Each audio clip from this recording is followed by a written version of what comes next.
Good, great. I've got 3 minutes till 5 per this computer. And so I'll get started in 2 minutes. If you will, ladies and gentlemen, at this time, would you take your cell phones and mechanical devices and please turn it to the silent position?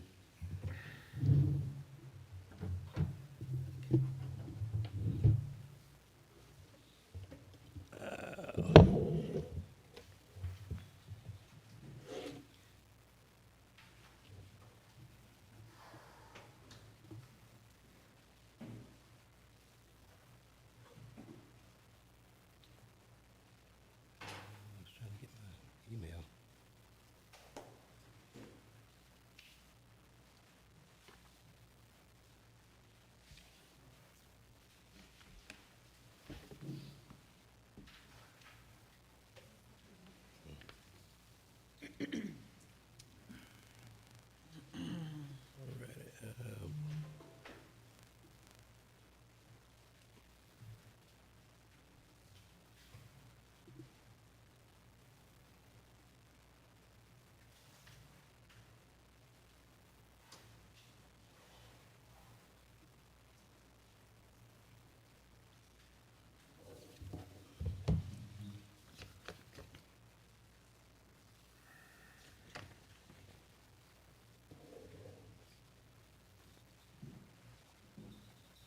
Got 1 minute to go, and we'll start right at 5. Hey, Ms. Jones, how you doing? I guess that's it. I'm well, sir. How are you? Mr. Heath, good to see you. Sir, how you doing? All right. I didn't see you this morning at 10 o'clock. You're the one that's not supposed You weren't supposed to. You were the one that wasn't supposed to be Pay attention to you. Hey, I heard him. I ain't gonna even here. mess Said with you may not be here, but I see he's not here. I But figured heard you'd get charge out of that, sir. Yeah, I did. Yeah, I hear you. I hear you.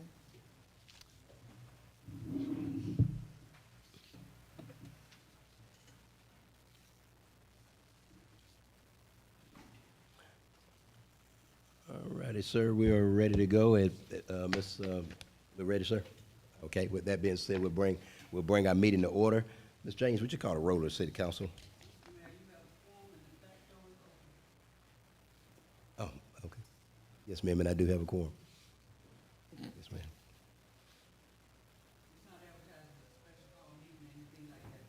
Oh, okay, okay, meaning that I don't have to take a roll call, okay. With that being said, great.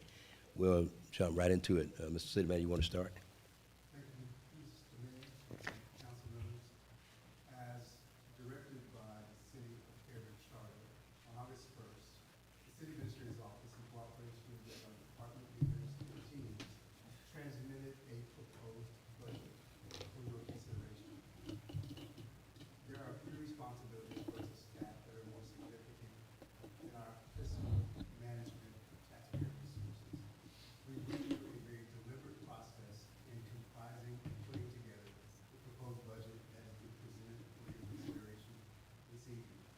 We deliberately met with each and every department and went through a line-by-line assessment of their proposed budgets, asking for input directly from all of our operational directors. It's important to know what they see day-to-day in operations. We walked through each one of those budgets and spent an entire week doing that department by department, and that process had a significant amount of give and take. The end result of that is the document that is before you today. There is a consideration for our continued growth in that proposed budget, as well as the maintenance of city services at a level that this mayor and council has previously expressed they would like to see for the taxpayers of Fairburn, and at the standard that we as a staff believe is appropriate. All those considerations are built into the budget. We are looking forward to tonight and tomorrow to walk through this and to hear your input as our elected leaders, and we will do so department by department. We'll begin our presentation at this time with our finance director, Mr. Brian Stevens. Good evening, Mayor and Council. Good evening. Good Evening. evening.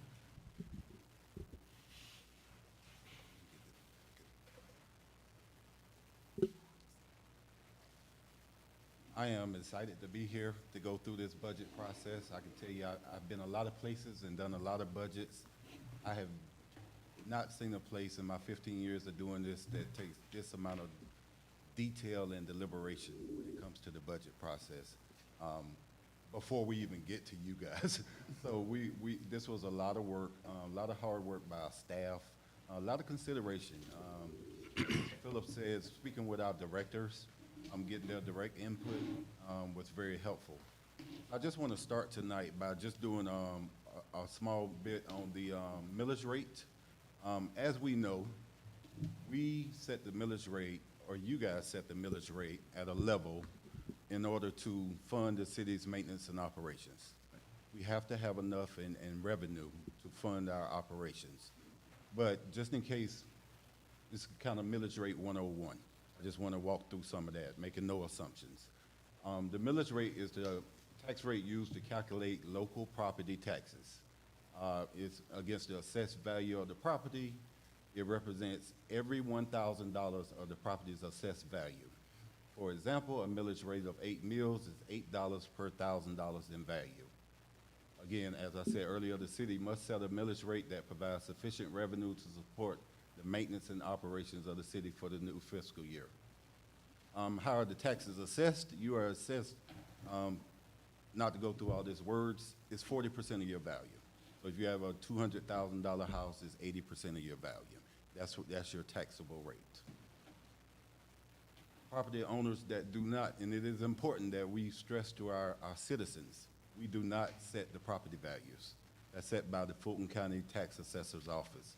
They have an appeals process in place for anyone who wants to appeal their value, but that is out of the city's control. What is the rollback rate? So each year, the Fulton County Board of Tax Assessors is required to review the assessed value of taxable property in the county for taxing purposes. When the trend on prices on properties that have recently sold in the county indicates there has been an increase in fair market value for a specific property, the Board of Tax Assessors is required by law to reevaluate the value of such property and adjust the assessment. When the total digest of taxable property is prepared, Georgia law requires that a rollback millage rate will be computed that will produce the same total revenue on the current year's digest that last year's millage rate produced. So again, the rollback rate is the rate that is computed if we want to get the exact same amount of revenue as we got this year, next year. If the city does not take the rollback rate, this must be advertised as a tax increase, even if the city does not intend to increase their tax rate. I heard one of our citizens ask this question the other night, and Mr. Phillips explained it very well. I was watching on YouTube at the time, and I said, boy, I hope he gets it right. But it's important because citizens... So he always... It is important, though, that citizens actually know the facts behind it. So I just did a brief example here, and again, this is assuming that your property value stays the same from one year to the next year. Again, we don't control what your value is. But on a $200,000 house, your taxable rate is 40%. Your assessed value is going to be $80,000. Our current millage is 9.56%. So your taxes would be $764.80. The rollback rate, as you can see on the right side, is 8.79%. So if we took the rollback rate, if we take our current millage, if we stick with our current millage, tax bill will go up by $61 for the year. Let me say that again. If we keep our current millage rate of 9.46, a $200,000 house tax will go up $60 for the year, which is about $5 a month. Now again, I'm sensitive to citizens. Everybody, I have a house, I've watched it increase in value, I know how it goes. But again, we don't control the values. I just want to make sure we give proper context. On a $200,000 house, this is what the tax increase would be between the rollback rate and our current millage. We are asking in this budget that we stick with our current millage of 9.46%. 9 point what? And I'm 5.6, I apologize. Thank you. You said you're in discussion? Can we have discussion? The proposed budget that we have before you is based on the assumption that we would not take a rollback, that we would not reduce our revenues from what it otherwise would be. So it's based on the current tax rate. So, Well, and I was gonna ask, I was gonna wait till you got through the rollback portion of the presentation, and then I was gonna come to Ms. Davis, but I want to ask a question as well. Go ahead. Finish your I was rollback. just gonna note, at the bottom of this slide, I did put, as Mr. Phillips kind of just said, we computed this budget assuming that we would not roll back our tax rate. If we are to roll back, it would cost us almost over $1 million on the current budget that we have presented before you. Okay. What, and what I would like council to just to know, because we're in a budget workshop for all intents and purposes, I have to ask council if there's a, I can't take a vote, but if you were to consider a rollback, you'd have to have a special call meeting tomorrow. And, but my question would be, what I was trying to assess right now, based on the information, again, the staff has recommended that we not go that direction. Mayor, I'd like to add a little bit more Oh, context go ahead. before we can one more slide. Brian, do you? So, just the possible impact, and let me also go back 1 second, Mayor. That 9.56%, 1.46 of that is for our bond debt. Yeah, that's what, yeah, I know that, that's Our what. actual tax rate is 8.10. Yeah, Our actual millage rate, yes. Sorry. No, yeah. Go ahead. So, some evaluation we did when considering this, if we were to roll back, go to the rollback rate, as I said, it would cost us a little over $1 million. Some of the impact we think in the budget that we presented before you, some of those things that we think could be impacted are inability to adequately staff our temporary fire station and Fire Station 23, delayed design concept for the police headquarters, delayed investment in much-needed technology and software upgrades, removal of the 3% COLA that we have for all city employees, and we really just have to reevaluate our current operational priorities. Reduction in current service levels, reduction in number of funded positions.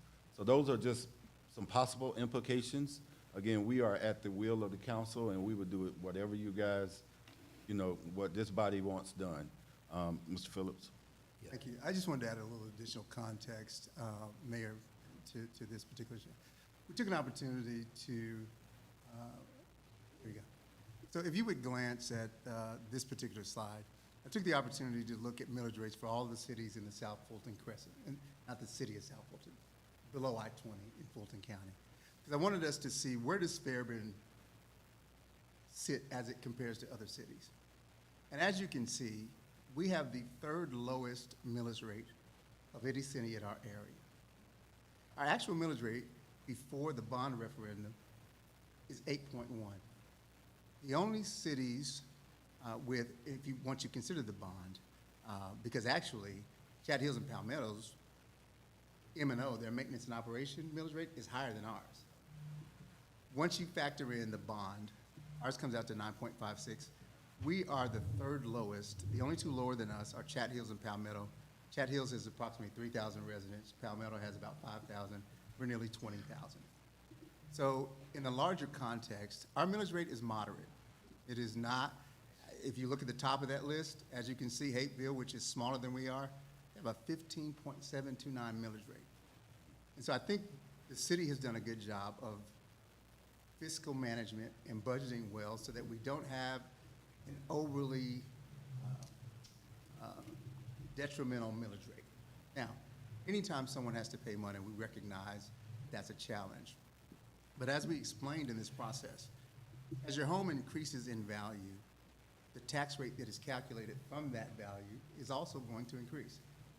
In other contexts, your home increasing in value is typically an asset, meaning if you sell your home, you reap the benefit, the profit from that. If you go to refinance your home, the value that they're going to calculate your refinance on is going to be that elevated value. So generally, you want properties to increase in value. Well, along with that comes an increase in your tax rate. Those two things are kind of linked together. I think there's also some concern that connects to the last 3 years that we've all had to live through with this once-in-a-lifetime. In 2020, when all of us didn't know what was going on and the pandemic hit, the Fulton County Tax Commissioner and tax assessors made the decision to freeze assessments that year. So in 2021, everyone had the same property value that they had the previous year. Because of the pandemic, people were working remotely, a lot of different reasons. In 2022, last year, as we were beginning to emerge from the pandemic, the tax commissioner then decided to true up or right-size those assessments, which meant there was kind of a one-year gap in there. When they did that and brought the assessments current in 2022, there were significant increases to some property owners' bill because we skipped a year. And so you likely heard people saying, wow, my tax bill went up a lot last year. It was most likely due to the pandemic and that freeze that the tax commissioner put in place. Because the one thing that is constant through this discussion is this mayor and council has not adjusted the millage rate since 2017. So any increase had to be due to those other factors. We're also in an inflationary economy, and we get that that impacts day-to-day expenses for our residents, particularly those on fixed income.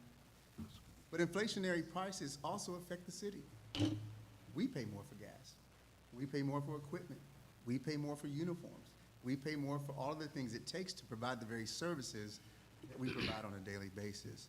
And so we understand that increased property values does have the effect of raising people's tax bills, but it is not due to anything that the city has either done or proposed. It is simply because your property is worth more today than it was a year ago. And lastly, one of the impacts that you saw if we were to take a rollback and have to reduce it is we proposed in this budget for a 3% cost of living adjustment for our city staff.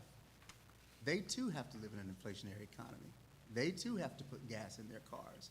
And so there's a lot that goes into it. We are empathetic. And last, it just occurred to me, Brian, would you detail the amount of exemptions that the city has provided and what that number looks like this year versus the previous year? Sure. If you look at your screen right now, I think Mike just pulled it up for us. See on the line where it says gross tax digest, and we went up to 3.1 billion this year, up from 2.3 billion. So our digest went up almost $800 million. However, if you look right below that, the exemptions, they also went up, and went up significantly. They went up almost $700 million. So that's why you only see the 6% growth in our actual digest, is because our digest grew, but the exemptions grew. And that's a demonstration of the council's consideration. We expanded our homestead exemption provisions within the last year. And so I think it is demonstrable that the city has done everything reasonable to understand that people have increased costs. Those exemptions have increased. I think we have an expansive homestead exemption. And so that is a gesture on behalf of the city to try to meet our citizens where they are and provide some relief. And we do that in other ways. You just approved last night a small business grant program. We have a facade grant program in place. Within the next 14 days, we will launch a utility assistance program that provides utility assistance up to $250,000. I think this council has led very well in providing reasonable accommodations for folks. And so, all of that being said, the proposed budget you have before you is at the existing tax rate. And it would mean that for those whose properties increased in value, they would see in the example that Brian just shared, a $200,000 home, you're gonna pay about $61 more this year than you paid last year. With that, Mayor, I'll answer it. What I'll do is I'll let Ms., you had a question, then I want to explain to council what has to happen if this is to be considered. Go ahead. Well, I wanted to kind of challenge a little bit in reference to the possibility of looking at a rollback. Because, and I see where you've shown me your the charts and everything of other cities and stuff, but I think the one thing that's really different for the city of Fairburn is that we have a lot of other streams of revenue that a lot of the other cities do not. So that's one thing in reference to that. I have also computed that the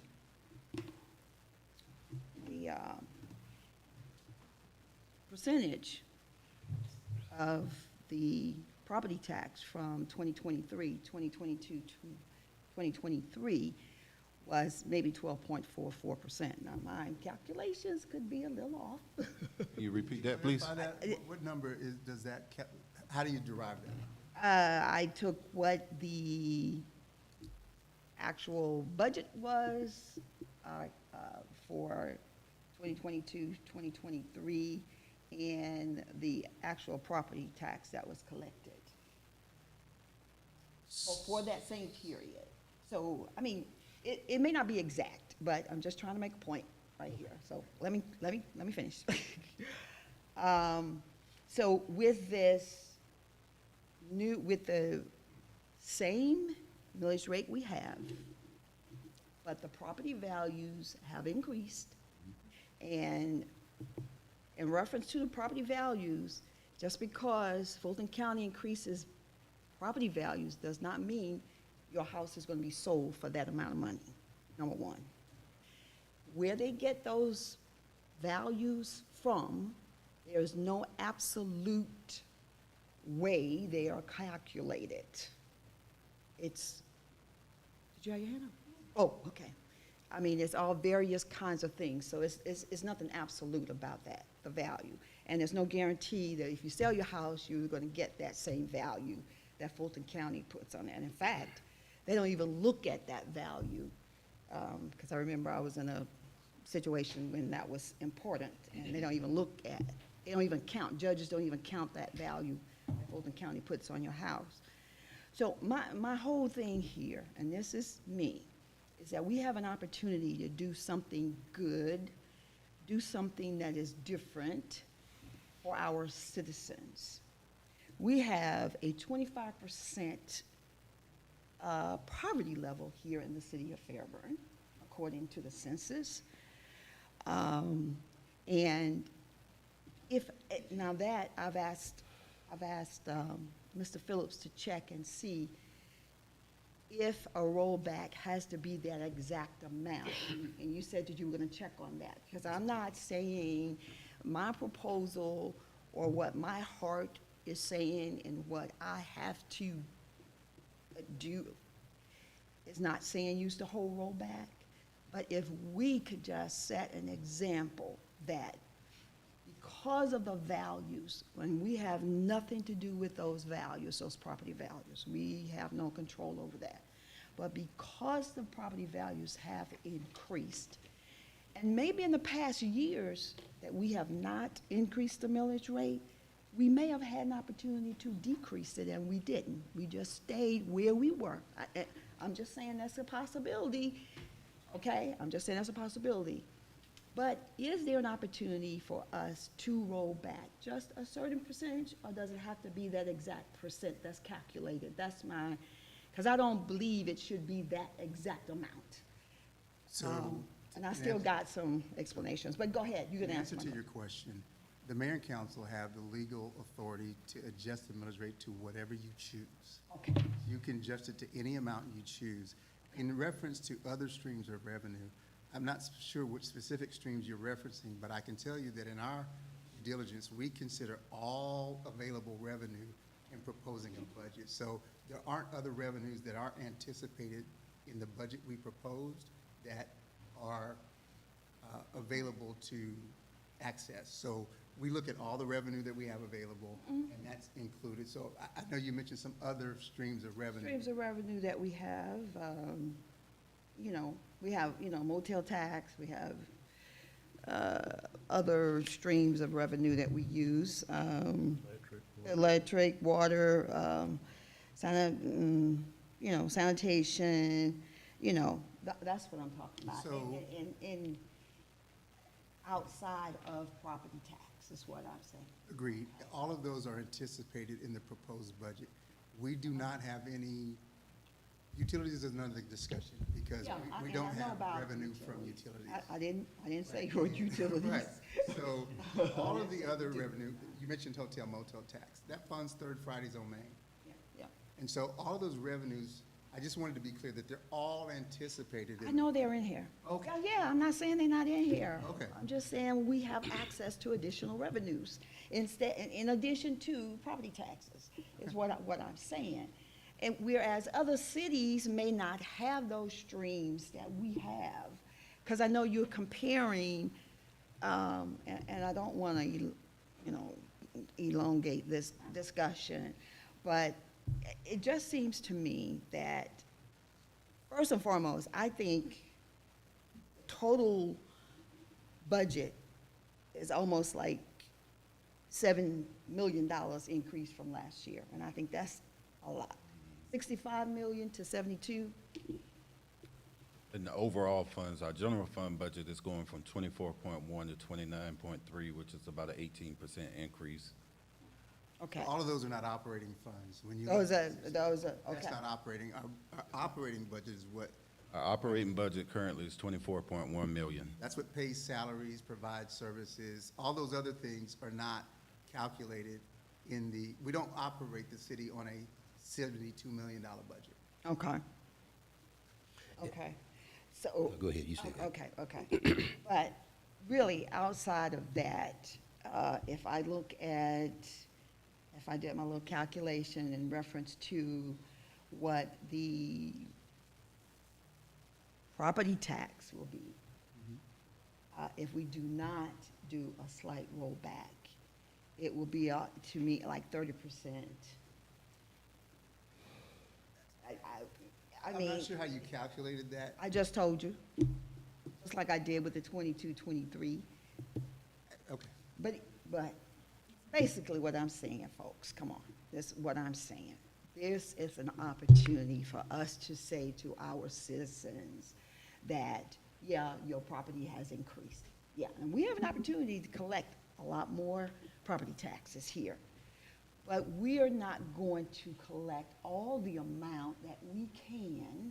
We're going to give you a slight reprieve for this year because of all the situational things that's happened this year. Everything has gone up, groceries, this. And the average, from the census, the average income for our citizens is about, hold on, $59,000. That's the average income for us, average. 55% of our citizens have households. 55% of our citizens will pay this additional tax. All I am saying is that if we could just give a slight reduction, it will be a goodwill thing. It will be an opportunity for the city of Fairburn to stand out among, and not that I'm concerned about us standing out from what other people are doing. I'm just basically concerned about our citizens. And we're going to get a lot of more property taxes now because of the value of the homes. So, and if it could just be a little bit, just a little bit. We will operate the city on whatever budget this council approves. Okay, And- this is what, I'm standing on my soapbox right now to let you know how I feel about this. And I just feel like it's the right thing for the city to do this year. And next year, if there's an opportunity, we can raise it back. You know what I'm saying? But for this year, because it's so hard, I see your face, Mr. Phillips. You can't help yourself. I'm sorry. I understand. I don't, please forgive my face. That's okay. I have It a happens lot to of- me too, so I understand. So, just to give them, it's just a sign that the city understands where our citizens are. And I'm going to tell you a story that I actually saw, and there was a reason for me to see it, because everything was just so in alignment. There was an individual that I saw. I was coming back from Swing that Wednesday. I was coming back to take the mayor's funnel cake that he won with his one in the hole to the city. Normally, I wouldn't have been coming back to the city. Came back. I saw this man coming out of the pawn shop, and I don't know why my eyes fixed on him. Because usually I'm not paying attention. So by the time I get to the city, I come in, I leave funnel cake, and as I'm leaving, I see this man coming out of his car, the same man, he has a cane, right? And he's shaking and he's walking really slow. And I said, why did you park up there? You didn't, so you wouldn't have to do the steps and stuff. And I introduced myself, and he showed me a little thing that he got from the pawn shop, $200 that he pawned something. And he said he was taking this in to pay down his electricity bill. And I'm saying, my God, you know, and to get $200 from a pawn shop, what did he have to sell? That had to be more expensive than that for him to get $200. And he said, pay down. And I tell you, if I had the money that day, I would have come in here and paid his electricity bill. So those are the and I believe with all of my heart that there was a reason that I saw that, and I was there at that time. And so oftentimes we don't know what our citizens are going through. You know, and Mr. Phillips, I honor you, all the staff here. Y'all do a fabulous job. You're very intentional in what you do, you know, and everything. But this is that was a reason for me to see that. And I don't know, I can only say for myself. That was a reason for me to say it. And even before I saw that, I was thinking along these lines anyway. And so I just think we need to sort of send a signal to our citizens. You know, okay, I'm done, Yeah, Mayor. because what has to happen if remember, because I can't take a vote, but if in this case 3 or 5, if majority of council wants to consider a rollback, that actually has to be advertised in a special call meeting that you'll have to come in before the budget meeting tomorrow if you're going to consider it. And again, and for me personally, Ms. Davis, and it's not that I don't feel totally sympathetic in terms of what you're trying to bring in. Actually, just literally sat through 2 hours earlier today at Fulton County's budget meeting where what went from a proposed tax increase to the large discussion about a rollback, and for all intents and purposes, they end up actually having to basically just do exactly what was recommended by our government because of the impact that the rollback was going to have, as well as the increase. We're not talking about an increase, obviously.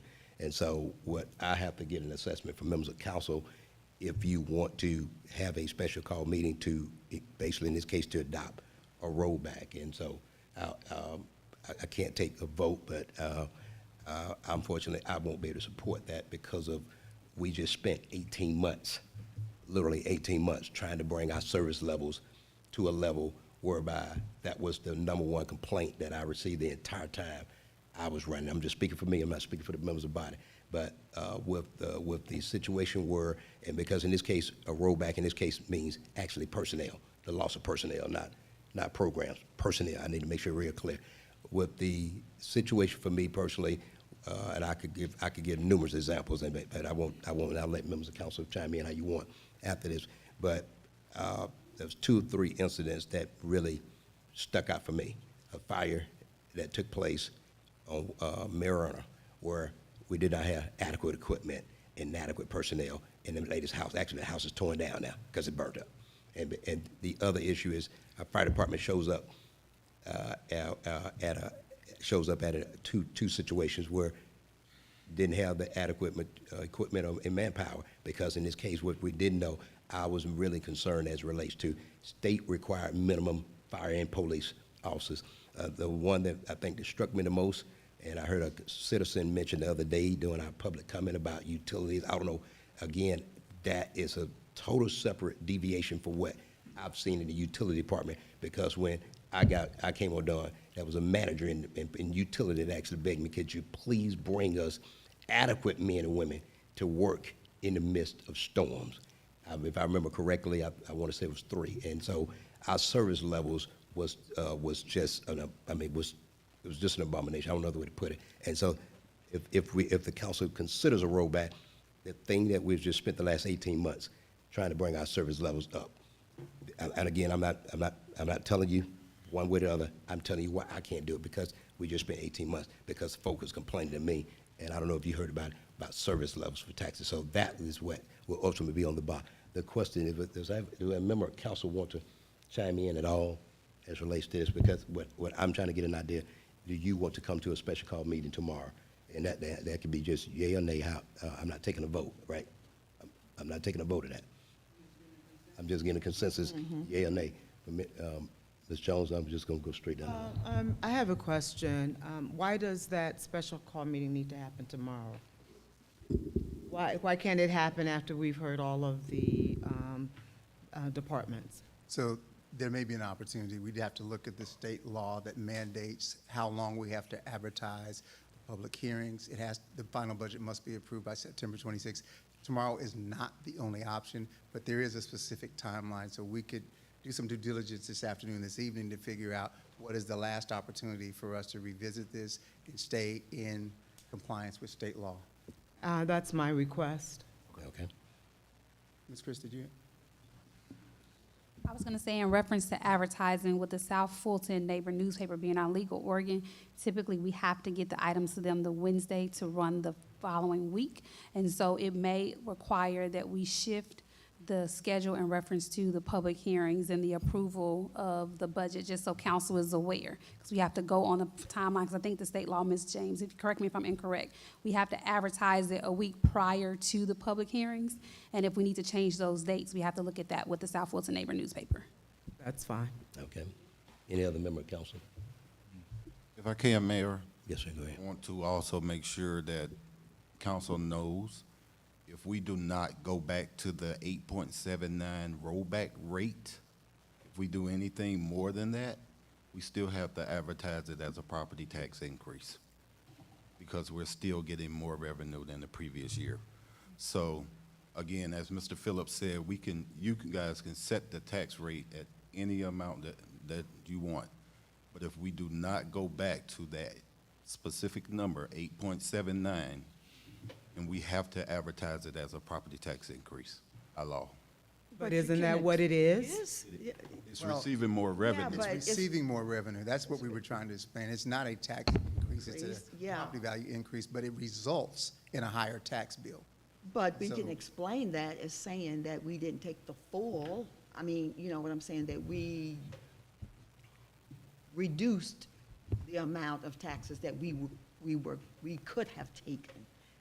That's how it can be explained. And that's the way Yes, it ma'am. reads. And we would explain it exactly that way. Yeah. It would still be advertised, and people would still see the advertisement in the paper as a tax increase. And we could do everything to explain why it's a tax increase and that it is not as high a tax increase as it could have been. Right. We just wanted to be clear that it would still be advertised as a tax increase. Right, but we've got hearings for that too, so we can explain to our citizens, certainly. right? Certainly. Okay, okay. Mr. Whitmore. Thank you, Mayor. I'll just share a situation, and the situation is this. It's personal. My own property, my own home property, because of the storm that we had back in March, I had roof damage. Had no idea that the insurance company changed their policy of how they do things.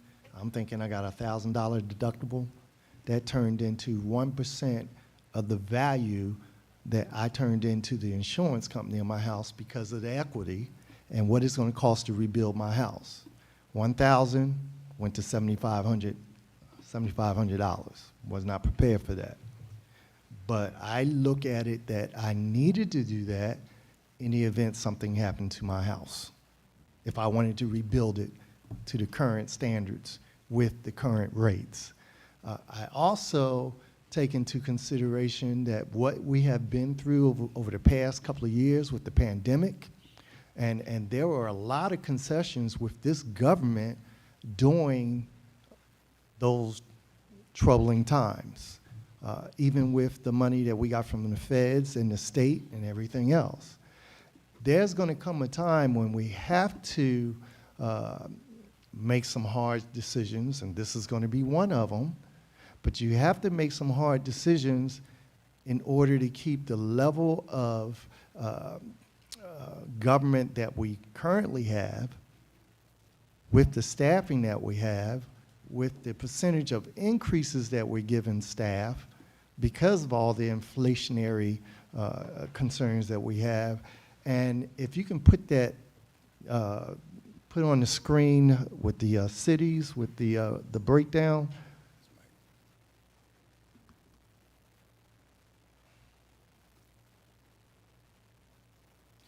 Okay, and when I look at that in comparison to Chat Hills and Palmetto, we're what, 18, 19, 20,000 citizens compared to Chat Hills and Palmetto. The closest one that would be to our city would be what, sir? I'm Mr. Administrator. The closest one would likely be Palmetto, their maintenance and operation. No, I mean as far as citizenship, census. Oh, as far as citizenship, probably I thought it'd be Union City. Union City. Okay, so we go, even if we look at Union City, you know, and just looking at the M&O there, at 11.380 in comparison to where we're at, you know, again, there comes a time when we have to look at what our census count is, It's the about- things that we're doing in this city, a new fire station, staffing the fire station. You know, we're already saying that we don't have enough facilities to house our staff, and we're looking at doing something down at the campus. Okay, all these things have to come into play. And guess what else? You're going to have other things that's going to be coming before us, because once the power plant, number 4, is up and running, we have obligation to that as well. So there's a lot of things that's coming into play, and the thing is, you're not going to be able to continue to give, because we're going to find ourselves in a position where we're going to be looking at ourselves saying, what did we do? So I know we're not taking a vote or anything, but I understand my colleague's concerns and what she would like to do, but I'm kind of looking at, there's a saying we have in the military, greatest need for the greatest number. Yeah. And there's a reason for that. If I'm in combat, and I have a fellow Marine out there, if I'm in combat and those Marines, when they get hurt, I'm going to patch up the ones I can patch up the quickest and put them out on the battlefield so we can win. Same thing in government. We can't allow ourselves to get to a point where we're going to have all these holes, and now we're just doing patching just to try to keep up. We have to find some solid ground to stand on, and I believe we can do that. Thank you, Mayor. Any other comment, Council? Okay, seeing none. So at this point, let me just make sure before we go on to that. I was trying to get the city clerk. Give me 1 second. I just want to make sure that there. Well, in this case, you already indicated that you don't have to. I guess in this case, have a special call. Will you ultimately have to have a special call meeting to address? No, I'm asking you. Despite we're not going to have a meeting obviously tomorrow, because my goal was to try to get this addressed early so we can actually talk in actual facts with doing the public hearings as well as doing the budget presentation. In order to have it done by the 25th, you're gonna have to do it before the 28th, meeting of the 28th. You would have to have a special call meeting before the 28th. In order to get it in the paper for the 25th, you have to be advertised on the 30th, you can do it on the 11th, and advertise on the 13th, you can do it on the 25th. But you can't do it on the 28th and have it in the paper by the 30th, because it has to go in the paper the week before in order to make it on the paper next week. Okay. So anytime, Next Wednesday. yeah, you have to do it before the next regular scheduled meeting if you're gonna vote to change it. Okay. Mayor, essentially, we would need to have that meeting before next Wednesday to send it to the South Fulton Neighbor News next Wednesday to run on the 30th. Okay. Members of council, you're aware of that, and so I guess the real question would be, I wish, and I apologize, I hate Mr. Small was not here because I wanted the consensus of the majority of council to say they do or do not want to have a special call meeting to address this. I guess he'll be here a little later, so I'll bring that back up as we go through this. Go ahead. Yes. So at this point in time, I will move into some of our department budgets. I just want to start with our general fund. You will see here, one thing I really want to point out is the last line on the revenue side for a fund balance request. That is a request to use fund balance for capital projects only. We talked about some capital projects that we wanted to get done this year. That request for fund balance is only for capital projects. Where are you? I don't know. Right above the total. Right above the total, I'm sorry. Total here. Oh, And Okay, this I see pursuant it. to our retreat discussion. If you may recall, we walked through in significant detail at our retreat the proposed capital budget. So everything you heard at that retreat is what is referenced in that number. We will give you guys a specific list of those capital projects as we move into the capital projects budget. But just want to bring to your recollection, you passed a fund balance and reserve policy a few months ago, where 35% of our fund balance is pretty much untouchable. That leaves about $12.5 million. So this is a request to use $2.2 million of that. And what's our contribution to that for the fiscal year? Are we only going to be using the funds? We're not contributing anything? Oh, we won't know, Ms. Portis-Jones, until our actual books are closed for FY '23.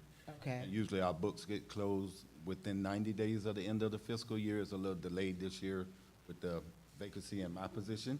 So the audit didn't go through until I think about May when we got done.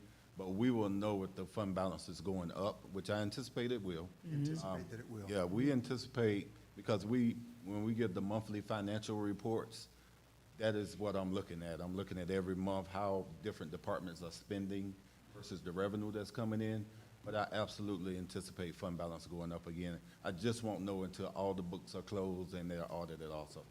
And then could you remind us of what's our policy about that contribution?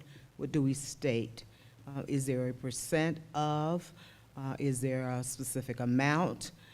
What does the policy say? A reserve fund, I think is what she's referencing. Yes. Okay. So again, whatever our fund balance is, I think currently this year is about $21 million. We said that we would, at least 35% of that would be untouchable. So that, I think at this current year, that came out to about 9 million. And that means we have about 13 million of unrestricted fund balance. Okay, did we say what our annual contribution to the fund balance? So we don't have a policy about what the contribution No, should ma'am. be? No, ma'am, it just, whatever is left over when our general fund, the difference between revenues and expenses at the end of the year automatically goes into the fund balance. That is a function of how we manage the budget throughout the year, and that's why there's a through line to all of this. And sound fiscal management leaves us in a position, hopefully, where we can anticipate that there will be money to add to the fund balance, but that is not at all certainty. It is completely possible that we could get to an end of a fiscal year and have no money to add to the fund balance. That ties directly to our fiscal policies and how we manage funds. And the sound financial management would necessitate that we maintain some fund balance, which is why we put, and you approved as a council, a reserve policy in place. There's always 35% of whatever funds are available that is locked into a reserve account that we cannot use for any reason except for extreme emergencies that this council would approve. Right, but that's our base, right? 35% is our base. The question becomes the movement of any monies into or out of the fund balance. So we're requesting 2.2, almost 2.3, if I round up.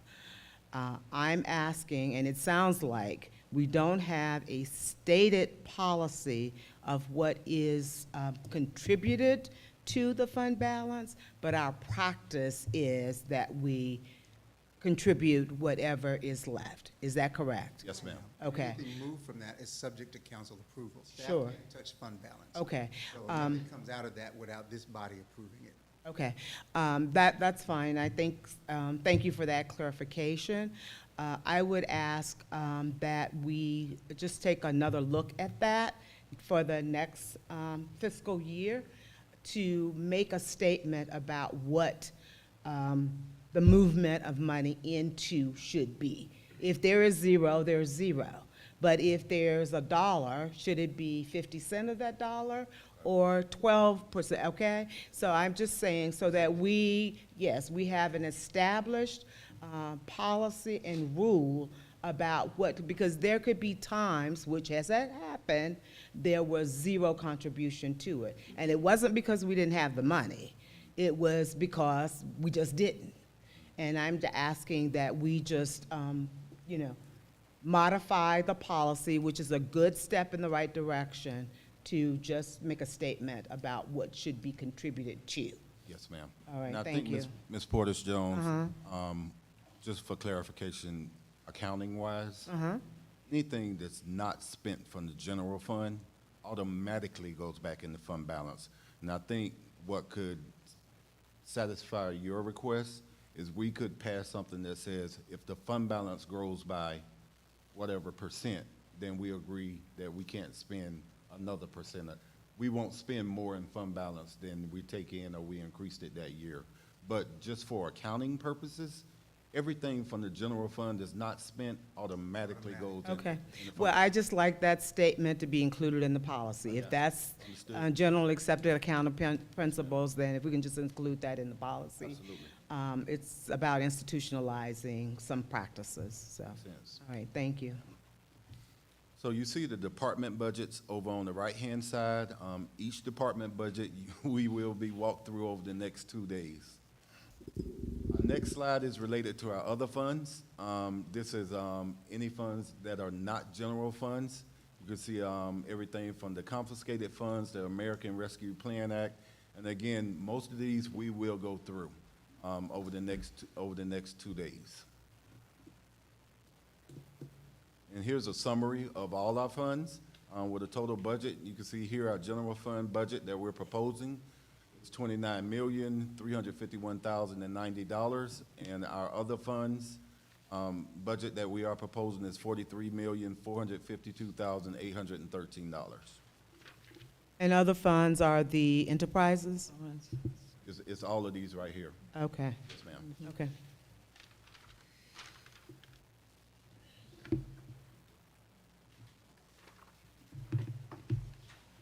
Which one? Are they, just, Ms. Chris wanted me to make sure, were there any questions about the other funds' budgets? And again, most of these we will walk through in detail over the next couple of days, but I just want to make sure that, and most of these, I just want to be clear, some of these, such as the American Rescue Plan Act, we anticipate having $4.2 million left at the end of this fiscal year.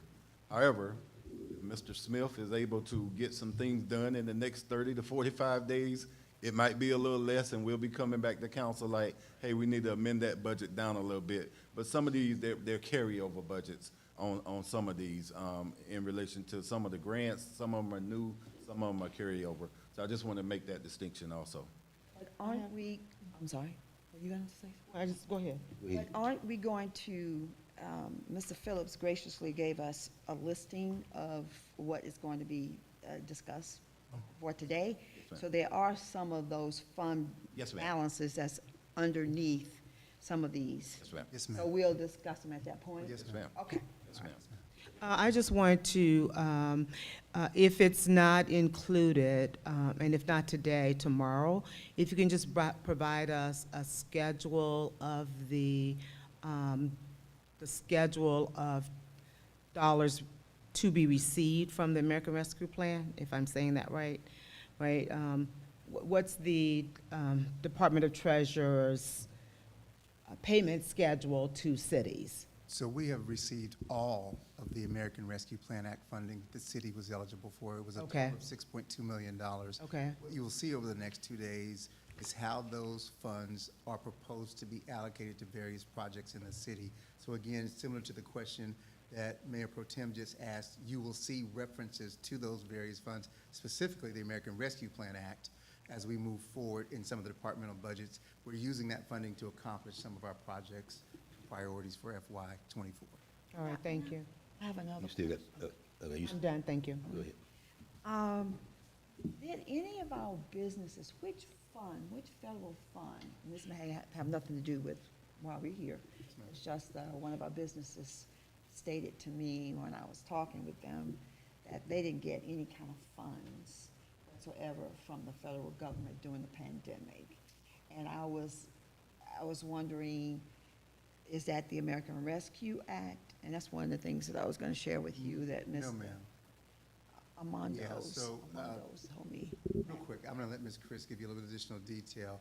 The most prominent one that I've heard most small business owners reference is PPP loans, which were available through the CARES Act, I believe, during the pandemic. That's correct. And there were a large number of businesses that qualified for those, and based upon their financials, the size of the business, they received federal funds to help sustain them through the pandemic. Direct payment, not through the city. Right, not through the city, Right. directly from the So federal. they had to do it themselves? Yes, Is that ma'am. what- Okay. Great point. Yes, ma'am. And Ms. Chris wanted to add. I would just add, some local businesses use the Small Businesses Administration, SBA. They got SBA loans, as well as the Department of Community Affairs, DCA, gave some loans away to businesses as well. Okay, so we didn't have anything to do with No, ma'am. them? They had to do it on their own? Yes, ma'am. Okay, all right, thank On you. that note, Ms. Davis, let me just add one thing. If you talk to those small business owners, one thing that's out there for all businesses, not local governments, is the employee retention credit. And that is very popular. I think you had to have less than 200 employees. And if you didn't lay off people, but you lost revenue, Yeah, yeah. employee retention credit is big right now. I did it at a prior stop, but employee retention credit, unfortunately, we aren't eligible for it. But any business owner that lost money during the pandemic, I strongly encourage them to look at that employee retention credit. You Well, said is there- 200 is there- employees I think you have to have less than 200 employees. or less than? Yeah. But Is- you will hear ads on the radio, all these different people, lawyers trying to get you employee retention credit. It's a lot of money still out there via the IRS that people just haven't, that was allocated, and they have not, nobody's applied for it. And the two agencies that Ms. Chris just referenced, the Small Business Administration Yeah. and the State Department of Community Affairs, are great resources for small businesses that may not have all the information, don't know how to Right. navigate that. Those agencies work with small businesses daily Right. to help them identify where those opportunities are and educate them on how the process works, because it does come directly from the federal From government, them. not through the city. Yeah. Ms. Chris, I will get with you so I can share this information with the business owner that I'm talking about. Absolutely. Okay. And in my efforts not to mix two departments, two jobs, there's a gentleman and I'll give it to you guys offline, you can only listen, but the guy that actually used to head the SBA is gonna actually talk about the state of small business in our country, or in our state, and so he's gonna do that if it goes correctly, or it'll be a week from tomorrow. I'll let you guys know, and so that way, if you wanna listen, but again, in my efforts not to Oh, at mix. the county? In my efforts not to mix two governments. yeah, I That's got my department is putting that on, and so. Okay. But, just so you know, as a confirmation, the information, my wife is a certified financial planner. The information about the retention is big. Yeah, So, yeah. very big, so. Okay. Not the little labor, so, go ahead, sir. Go ahead. So at this point in time, we are getting into the department budgets. I don't know if you want to speak to the org chart or just go straight to the mayor's budget. Just a couple of changes on the org chart, or actually updates to the org chart that I wanted you to be aware of. What was formerly referred to as property management in the city is now building and operations on the org chart. Same function, actually some enhanced functions beyond what it was as property management. What we previously referred to as the streets department is now referred to as the general services department. As you're probably aware, they do a little bit more than just streets. And so that is the same core function, just referenced differently on this org chart. And lastly, The only other modification is under utilities. We have separated out all the operating divisions in that enterprise fund from water and sewer, stormwater, electric, utility administration, and sanitation. Other than that, the org chart remains the same from the previous year. What about Parks and Rec? You have culture, I remember I've got culture here, because I couldn't find Parks and Rec. It's between but human culture. resources and police. But I saw the word culture in front of Parks and Recreation on here. So that's, has that changed? No, it has not. Well, I didn't Not make it sure up, what- it's on. No, we can make that change. I know what you're referencing. In ClearGov and in our expenditure report, it refers to them as cultural recreation. We can Recreation. correct it for Parks and Recreation, so it's consistent. Okay, Yeah, there's no intent to change the name of it. okay, good. Well, good evening, Mayor and Council. Good evening. It's my privilege to present to you your budget. As you can see, there are no personnel changes for the mayor and council budget. Remains with mayor, mayor pro tem, 5 council members, and then the assistant to the mayor for a total personnel count of 8.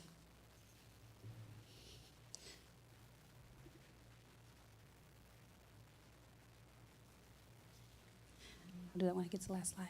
As far as purchase contracted services, there were minimal changes for mayor and council's budget. Mayor and council continued their education and training budget of $12,000. We did make sure that the funding we have for your telephone is adequate based on the addition of the iPads that you all have. Where you see travel for 1,000, dues and fees for 1,000, and education and training, those funds are specific to the assistant to the mayor. So that's their budget for any travel and training that they do. We still have your business meeting at 5,000. The 10,000 listed here in other contract services. That is typically what we use for the, I believe, the fireworks, the annual fireworks show in December. And so we do have funding there to keep that program going. Outside of that, let's see.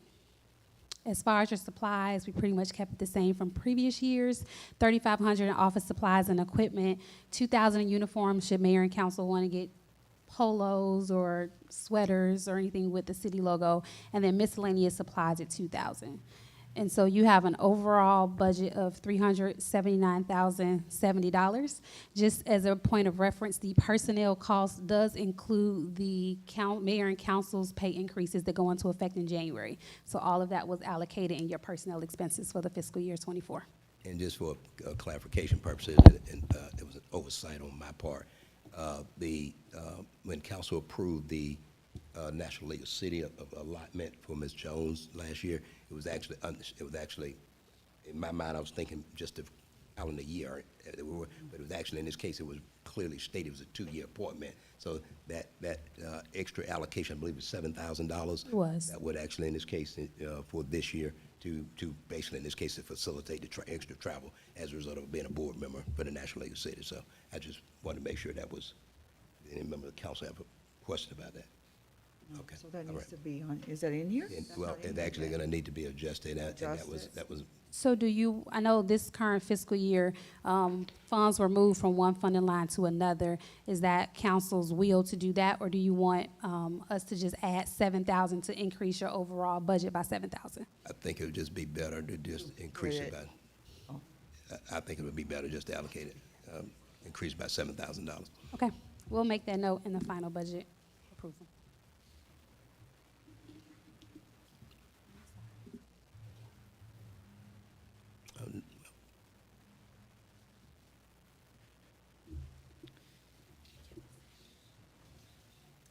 Good evening, Good evening. again. I am going to take a moment to walk through our proposed budget for the city administrator's office. I wanted to highlight some of the accomplishments that we were able to achieve in FY '23. We completed the architectural designs for Fire Station 23. I know there's been desire on the part of the city to have that station constructed for a number of years, and we have now completed the architectural designs and are on the verge of bidding this project out, as you heard in our council meeting on Monday. So that's an exciting step forward for the city. We launched a new water meter change-out program. You may recall, several years ago, there was a decision to upgrade the software for our water meter reading software, but we did not at that time also update the water meters, and so it made it difficult for the data to be accurately read. So we're moving forward. We've launched that new water meter change-out program, and it is moving forward in a positive way. We renovated the stage and courtyard balcony this year. Actually did that with city employees doing all of the labor, and so upgraded that space. We implemented hiring and retention bonuses. It is still challenging to recruit and retain qualified staff. It is a difficult prospect for all cities, even for private sector companies. Things have changed a lot over the last 3 to 4 years, and so those hiring and retention bonuses help us to put in place the qualified staff that we have today and continue to move in the right direction. The most important factor in us delivering services to the citizens of Fairburn is the staff that we hire. And so it's absolutely essential. We launched or relaunched the City of Fairburn Farmers Market, which has gotten off to a very solid start. We also launched, and it will be implemented within the next 14 days, I believe, our utility assistance program up to $250,000 is earmarked for that program. We have identified a vendor that will help to administer that and have an active plan in place, and so that will be available. Our plan right now is to have funds to begin being distributed on Monday the 28th, and so we're excited about that. That will provide up to $250 in utility assistance for citizens and up to $350 in utility assistance for seniors. And so that program is a positive step forward for the city as well. We launched C-Click Fix for streets maintenance concerns. This is a program that allows citizens to use the cell phones that almost all of us have these days to take a picture of a concern, a problem, an issue, and send it to us in the C-Click Fix software. It's an easy way for citizens to tell us where we need to pay attention to a problem, a circumstance, or a situation. And so that launched this year and has been off to a great success as well. We worked with a local artist, or 4 local artists actually, and installed 4 creative crosswalks across the city this year. Also a great step forward for the city. And we also launched just a couple of weeks ago our first Illuminated Spaces Art Initiative. That was a tremendous success at the former Antique Mall here in downtown Fairburn. Those art initiatives have a methodology behind it. It's to draw more positive attention to our downtown, to help support the businesses in downtown. It also provides a much improved aesthetic. And so all of those things work to help grow our downtown. With that, I'll move to our FY24 goals for the City Administrator's Office. Our goal this year is to build a fire station. We've got the plans now, and we intend to bid this out and to be moving dirt in the very near future, and having all of you as our elected officials out there for a shovel ceremony. We're going to build a fire station this year, and we are excited about that prospect. The acquisition and development of 43 Washington Street. You may be aware that this is the vacant lot just across from the Fairburn Annex. And so with CDBG funding and Lester working well with that project, we intend to not only acquire that property in the upcoming fiscal year, but to put a new parking lot there on that property. The preliminary design is already in place. We're going through the process to acquire the property now, so that'll be a big goal for us in FY24. We're going to update our economic development plan. I believe the last time we revisited our economic development plan was 2016. A lot of things have changed since 2016. So we need to update that economic development plan to make sure our focus on development in a positive way is exactly where it needs to be. And so we'll be moving that initiative forward. We're going to complete our parks conceptual master plan. It's going to take us anywhere from 10 to 12 months to likely complete that plan. We already have a vendor approved by this council that we are working with. We'll be doing a kickoff in the very near future. Within 30 days, there'll be a significant kickoff event that we'll invite all of our citizens to come be a part of, to make them aware, not only of the plan, but of their role in the plan. It is highly collaborative. There'll be a series of public meetings and public engagement. There'll be a steering committee comprised of citizens. This is going to be a plan that has the voices of our citizens in it as we map out where we'd like to go with our park system over the next 10 years. The next one is something that we are really looking forward to. The Georgia Municipal Association provides a supervisory and leadership development training certification program. I had the great fortune to participate in it in 2019, and I'll tell you more about that when we get to the budget in just a moment, but it's an investment in our staff. It's an investment not only in some of the leaders that you have today, department directors, but it's an opportunity to identify what I would call some of our up-and-coming staff members, to start investing in them so they will be the next generations of managers and supervisors. And GMA does a tremendous job with this, and I'll tell you a little bit more about that in a moment. We are putting in place the Revitalized Main Street program. We have a Main Street manager on board now. We're excited about being able to partner really, really closely with our businesses in the Main Street area. We're going to complete, based on our goals, the architectural design for the police department headquarters, which is really probably appropriately referred to as phase one of a public safety headquarters. The police department is under significant space constraints in their current facility. They have virtually outgrown it. They're literally stuffed into that facility at this point. It's got huge roof issues. We're managing those issues, and Dana Smith is doing a tremendous job. But at this point, what we're really doing is putting Band-Aids on something that really needs a much better solution. And so we intend to go through the architectural design process that will give us an architectural design for what the public safety headquarters, phase one police headquarters will look like. We have city-owned property that we've already identified where we can locate this facility, and we'll move forward with the design for that in FY24. The Small Business Grant Program, we have earmarked $350,000 to help small businesses across the city of Fairburn. We have finalized the vendor for that. Ms. Abernathy presented that in the last council meeting. And so now that we have an approved vendor by council, we'll be moving forward, and at the beginning of the fiscal year, we'll be prepared to start passing out those grants to local businesses. We have already been having conversations with a number of businesses in the city for the last several months in anticipation of this. We know that there is a significant interest in some of our businesses in the downtown corridor, some who have been long-term stalwarts in the city. And so we're excited about being able to provide these grants to some of our businesses here in the city of Fairburn. And last but certainly not least, we want to maintain our downtown development initiatives. We are beginning to get more and more interest from varying developers. And so we want to continue that momentum so that as that interest grows, it will give us the opportunity to identify which projects are the right fit for Fairburn, which ones help us to grow in the way we'd like to grow. Not every project is a good fit for us, but there certainly are some that are. And so as interest grows and as we continue to move our downtown development initiatives forward, we will have the opportunity to find those key projects that can help to move our downtown forward. There's a lot of conversation from time to time. I interact with citizens much the way you do, and I've heard the desire for a white tablecloth restaurant.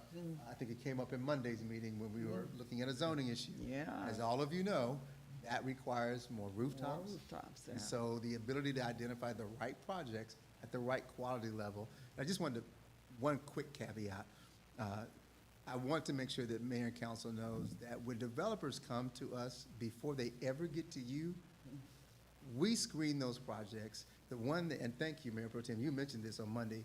Our staff put 21 conditions on that project. What you see when it gets to you has been through a vetting process Yes. before it gets there. We're not knowingly going to allow people to come to Fairburn. Right. Thank you, Councilman Whitmore, did an excellent job of highlighting this on Monday, and build subpar product. Absolutely not. Ms. Brookins is experienced, she does a tremendous job. Yes. And so we take great notice, and we're glad to have her on board to make sure that developers know when you come to Fairburn, Better come straight. there you go, thank you. You better come correct, because we look close and we take great pride in that. Moving forward, I want to And talk just as a point of clarity to a comment that was made at council, since you brought that up, as it relates to that we take any vendors or any developers, and I just want to, I'm glad you actually brought that up, because what happens is we can't just tell folks, you can't build here, we'll be sued. And so, but as a result of having the staff in place, that will not only vet them, but lay the groundwork as it relates to, if you're gonna move forward, here's what you must do, that will get council to at least to consider it. Yeah. And so I want to make sure it's real clear, because for some reason, it's assumed that when anybody walks in, opens a company up yesterday, and they decide they're going to come to Fairburn, that's just not the case. So. That's not the case, and reality is, They should developers know know that by now. what they can do. Developers know what they can do in what cities. They do. There are certain cities where they simply don't bring certain Trash. projects No. because they know it's not going to make it. That's the standard we're trying to put in place for Fairburn. And so, you're right, Mayor, we can't blanket, tell folks they can't develop here. We can stick to our standards, which are built into our zoning ordinance, and hold people accountable to that. Gotcha. Absolutely. Thank you. Moving on to personnel, there is no change in personnel for the city administrator's office proposed for, Can I ask a for question? the clicker. I'm waiting for you to do that, Mike. I'm sorry. Thank you, Mayor. You had a question, Yeah, I have a, Chris knows me well, so. Tony, she has- I have a question Yes, ma'am. before you go there. The utility assistance, program that you talked about, the $250 for regular citizens and the $350 for seniors, what about the disabled and veterans?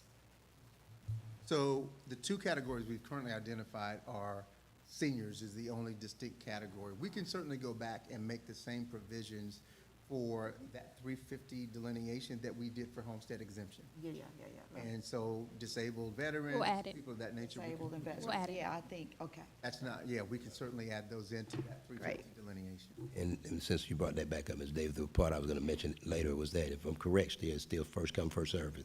Yes. I need to make sure that's real clear. Yes. One time out, Well, let me pause. Ms. Chris, if you would, please. Yes, please. There's significant detail. It wasn't in the plan tonight, but Ms. Chris, if you would. Yeah. So yes, this is a first come, first serve, one-time distribution based on the availability of funds. And so in speaking with the vendor, we will definitely add the disabled veteran category. We will allow them to get up to $350. So just as a point of clarity, we said up to, because if someone's bill is past due $150, we're just gonna pay the $150 to put the account at zero. So we will not be putting credits on utility accounts. Exactly. And we will also host 2 days of actually in-person meetings where our residents can come do the application in person with the vendor. Our plan is to do those on the 28th from 9 a.m. to 1 p.m. and then 3 p.m. to 6 p.m. And then we will do it again on Tuesday from 9 a.m. to 3 p.m. And then we will not open up the online application link until after the in-person meetings are held. And Okay, the and intent will of that they- is we know that some of our seniors are not digital. Right, So absolutely. we're gonna start with in-person. There'll be staff there. There'll be bilingual translators there. The flyers will be in both languages as well. And so those first 2 days, you don't need an email. You don't have to go online and do anything. You can come to the annex, and there'll be a staff person to walk you through the process. and let me, Notification, though. How much time are we gonna get that out there to notify them so they'll know it's actually happening? So we plan to start that notification this Friday to give over a week notice.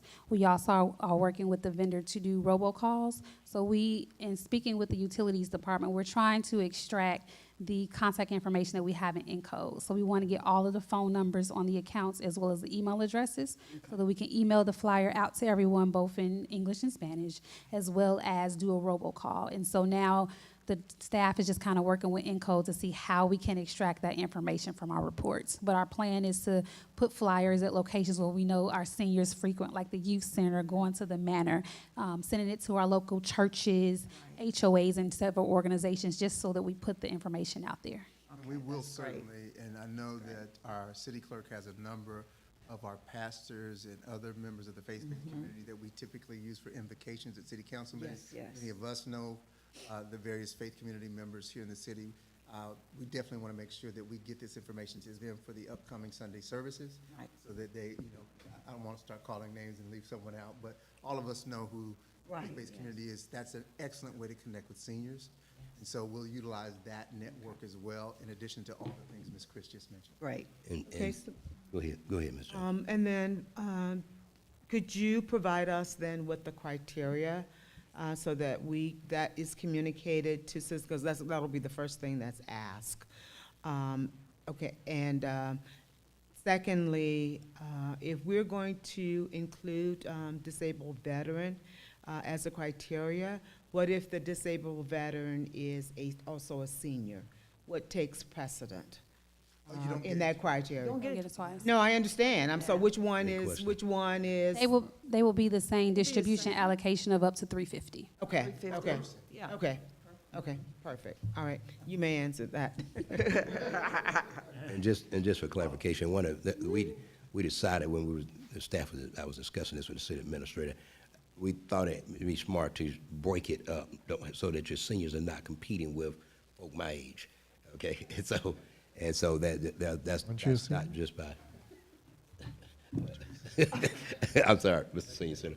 But we were just trying to make sure, in our efforts to make sure that, you know, basically in this case, that as a fair and equitable as possible allocation is given. So I just, that's kind of how we came up with it. And The sequencing of it, as I was referencing earlier, was intentional.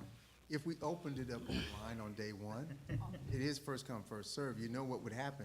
Everybody would rush online, and those who aren't tech savvy or who don't have email would be at the back of the line. Absolutely. That's why we use the first 2 days. There's no And that's a online anything. Great You idea. can come in person, someone will help you, assist you, and walk you through it. By the end of the second day, we will then open it up online, and it'd be my expectation that the funds will deplete pretty quickly. They will. Once it's opened up online. What's the total amount again? $250,000. Okay, that's great. And again, as Ms. Chris has already indicated, we will provide that assistance up to your delinquent amount. There may be people that have 50, 175, varying amounts, and we will bring their account current. So that will play out based on each individual's amount that's in arrears. Go ahead, Ms. Chris. So the eligibility criteria is that you must actually be a resident of the city of Fairburn. Right. We need a utility bill that shows that there is currently a past due balance as of the date of the application. So someone that is current, that has a zero balance wouldn't qualify to apply for utility assistance. We are also asking, give me 1 second. Outside of those two, it's just that if you're 65 years or older, you qualify for up to the 350, and then all other residents qualify up to 250, and it's on residential property only, so it is not for our commercial businesses within the city. All right, yeah, of course. Okay, that's great. okay, next. I had another question, but now I've forgotten. Go ahead. It'll come back. Yes. I know. And just so you know, we do have the vendors, the vendor will have several representatives there to take the information. We will have staff available, so if a resident does not have their current utility bill, we do have a way to access that, so that will not Yeah. disqualify them from applying, because we'll have someone on site that can pull their bill up immediately. Okay, I'm sorry. I know now what I was going to ask. Mr. Phillips, you know, you've received numerous communication from a citizen dealing with delinquent utility bill. And what was offered was some additional resources that were available to assist them. But there's work that needs to be done on our part, like officially becoming a vendor in order to receive. I mean, it's just like we send out a W-9 to anyone that we, okay, so that's just one of many, but what I want to ask, if we could evaluate and set up some type of, some additional resources that would be, that the citizens could use in order to help pay down their utility bill. Mr. Martin can talk about the LWOP and the other utilities. Yes. And Ms. Champagne's going to talk about the first opportunity you mentioned. We've been working with that citizen diligently on that project as well. So, Ms. Champagne, I'll allow you to go first. Good evening. Good evening.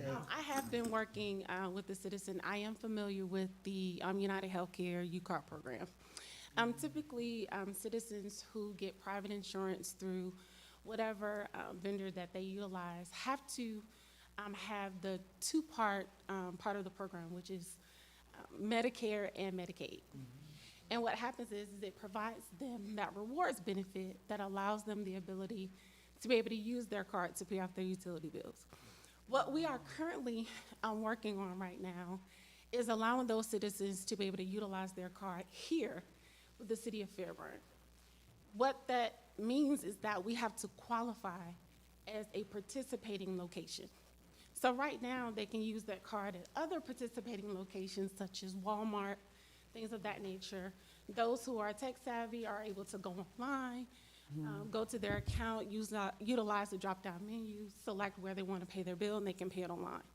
Right now, we are not set up or considered what they would call a participating location. So I am working with that citizen. I've talked to her, very sweet lady. I've talked to her within the last couple of days. And we're just waiting to hear back from United Healthcare as it relates to whether or not we will be considered a participating location.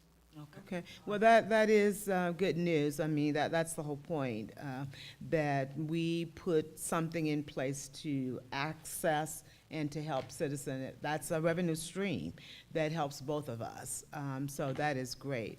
Also, I would ask at some point, and I did this several years ago, but nothing happened with it, but I want to ask it again.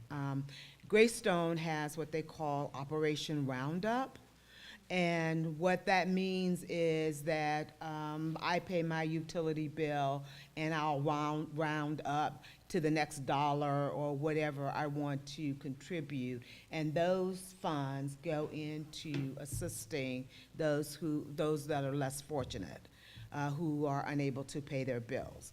That's also a win-win for both of us. And so I'm asking if we can look into that and figure out how, what's the criteria for us setting up something like that. And that would just be a follow-up to kind of this, the utility assistance program that we're developing now. That would be, a phase 2 of it. So could we look at that and see, yes, and I hope the hurdle is not too huge. Greystone has had it for, well, ever since I've been a Greystone customer, and that's 25 plus years. Certainly, on its surface, it sounds certainly something attainable that we can do, Councilwoman Portis Jones. It would be an option of each household. Absolutely, that's the point. So that revenue, we can Yes. certainly segregate somewhere, working with the finance department, and then determine how we would distribute those funds. And so, yes, that is certainly something that seems attainable. We'll do the due diligence and come back with a proposal. I wanted Mr. Martin to speak to the other opportunities for utility assistance that we've had. And before Mr. Martin goes, I just want to make sure, Brian, you dealt with other governments, and so is that the program she just mentioned? What's happened, I mean, there's a lot of infrastructure that goes into putting this type of stuff together, having dealt with it myself, so. Yeah. I just want to make sure, is it possible, attainable? Yeah, that's what, I'm just, it is realistic, possible. is it? I'm talking about in a short time frame, because a lot goes into. I don't know about short. Well, no, what I'm looking at the compliance part of it, because I've dealt with that, so that's what I'm. Yeah, it is possible. Not all municipalities sell power, so we have a financial software that's for municipalities. We would have to work with not only ECG, but also our financial software provider to make sure that they can account for that. And, but yeah, I would definitely look into that. Okay. I just, and Ms. Jones, what I'm trying to make sure is that as we, as council members, in this case, not just this idea, a lot of times what's happening, I'm actually trying to think of what does it actually take to facilitate it from a staffing to software, the whole 9 years, especially since we're in the midst of literally taking our technology in our city to another whole level. Well, then the timing is perfect. So we would, let me be very clear, we would have to complete all of our due diligence, which is our standard process. Our standard process anyway, which would include not only everything that's been mentioned, but also a consultation with the city attorney to ensure that anything we do is legally sound as well. Oh, absolutely, and short term would be great, but I know that's probably not feasible, but at least we will have the information as to why we can or can't do it, Right. or that the timing is not right for it. And there's another Thank you. program that will help with utilities, a weatherization program, right, Mr. I'm sorry, go ahead, we totally forgot about him.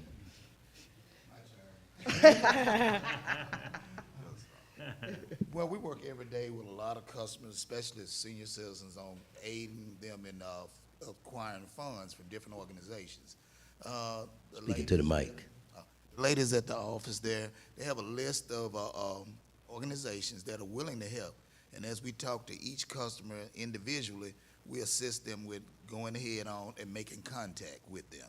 As you know, we got the La Heat, we got the La WAP, we got weatherization, and we're on board to bring home Home Serve, which is another, well, you know, which will aid into any kind of repairs, water or sewer, and that will take some of the impact off of anyone. Yeah. So we're looking to bring now, and we're steady looking. So if anybody have any programs or know of any such, please relay them to my office, and we'll do the due diligence and research them. Sure, and Repair help her with with kindness, with Oh, she's habitat. there.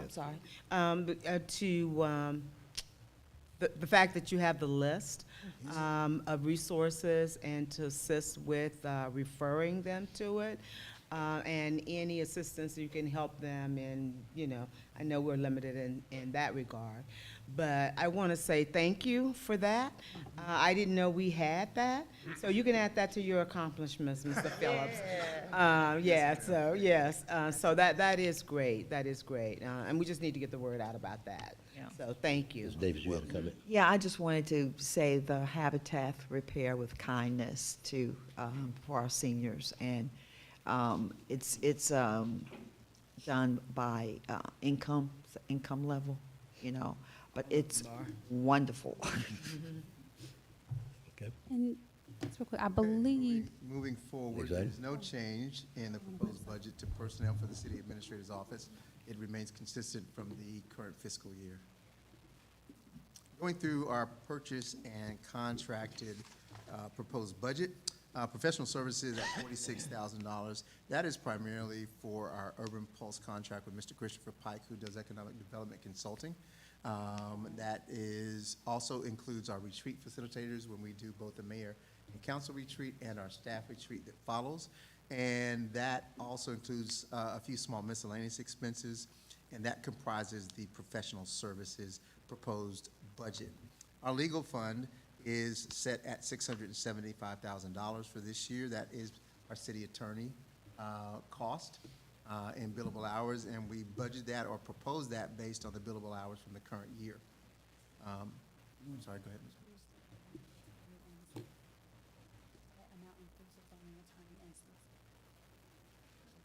I was just gonna do a point of clarity, sorry, Mr. Phillips, is that the legal fund, that also not just our city attorneys, but includes the planning and zoning attorney as well as the solicitor from municipal court. Okay, yeah, okay, that was good. That was, yeah, okay. Public relations includes our communications consultant that has been helping us to make sure we are on top of effective communications, maintaining our website, our social media posts, as well as media alerts as well. Liability insurance. Our liability insurance went up for the city by about $150,000 this year. And so we have budgeted a third of that in the city administrator's budget. The other 2/3 come from, Ms. Chris, what are the other two departments? Water and sewer and electric. Water, sewer, and electric. So we budget that in 3 different budget lines. This is the allocation that comes out of the city administrator's budget. Everything else is fairly standard: telephone, printing, binding, postage, all of those remain fairly consistent.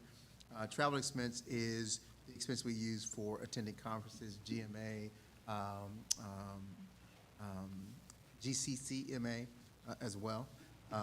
Dues and subscriptions includes our fee to be a member of GMA, which is $10,000 a year, as well as NLC, which is about $1,700 a year. It also includes another $6,000 fees for GMA's hotel and motel administration services. Training, conference registrations is included in this. That's, for us, roughly around $9,600 a year. But I wanted to pause. I mentioned the GMA Supervisory Leadership Development Program. So we will identify 30 leaders in our city that will participate in this program. It's a monthly program that spans over 9 months. It is facilitated by several of the GMA staff that are primarily either previous city managers or folks who have long-term experience in city operations. It goes through an entire process of training supervisors and management on everything from personnel to process to budget, to provide them with an opportunity to interact with folks who have decades of experience in doing local government. Again, it will be 30 separate individuals in the city that will identify to participate in this. As I mentioned earlier, I had the good fortune to do so in 2019. It was very impactful. At the end of the project, they do a capstone project as well. You're familiar I've with been that. through a Mayor Pro Tem? certification. They are very thorough. It's Yes. excellent training. And again, I mentioned this briefly, but investing in our people is investing in our city. And so this will help us to do that in a way that we've not previously done in previous years. And so that will be a big step forward for us. Other contracted services, this is primarily our Yes. enterprise vehicle lease. That has been a very good success for us. We're able to replace significant vehicles in the city. And it also includes our employee holiday event that we do each year is in that. Other contracted services, we spend about $15,000 on the employee end-of-year holiday celebration. So that's wholly inclusive in that amount as well. In addition to the actual acquisition of the vehicles, what's also included in this amount is police vehicles cost between $13,000 and $18,000 each to outfit them. The light kit, the laptop stand, the radio. Decals. That's over and above the cost of the vehicle. Currently, we have 14 vehicles that are at 144, the vendor we use to do the public safety outfitting for police vehicles. They've been there for a significant amount of time because just as we acquired those vehicles, the Georgia State Patrol beat us to the punch and they took 100 vehicles to the same vendor. And so we had to get in line, wait our turn. And since Georgia State Patrol's check was bigger than ours, we're second in line. But we think those will be coming off production. You saw one of them if you came to National Night Out. The black police vehicle. So we'll have 14 of those coming online soon. But it does cost upwards of $13,000 to $18,000 per vehicle. There's also some costs for standard city vehicles for the striping, the light kits that we use on utility vehicles, the light kits that we use on general service vehicles. It's different, of course, than the public safety vehicles, but you'll see them working the right away. You typically see those yellow and white flashing lights and the logos. And so all those costs are included in other contracted services as well. And the cost for vehicles in general, like everything else, has gone up. And so it's been a real challenge because the supply chain issues that have impacted the automobile industry haven't quite completely gone away. It takes an inordinate amount of time for any automobile dealer to find new vehicles. We have been searching for a 15-passenger van for 2 years, 2 years, almost. a new one. And so with that, I'll pause and let Ms. Chris add a little extra detail to that. I would say when we first brought the enterprise idea and agreement to mayor and council, we requested a certain number of vehicles to be ordered, and we went through the ordering bank.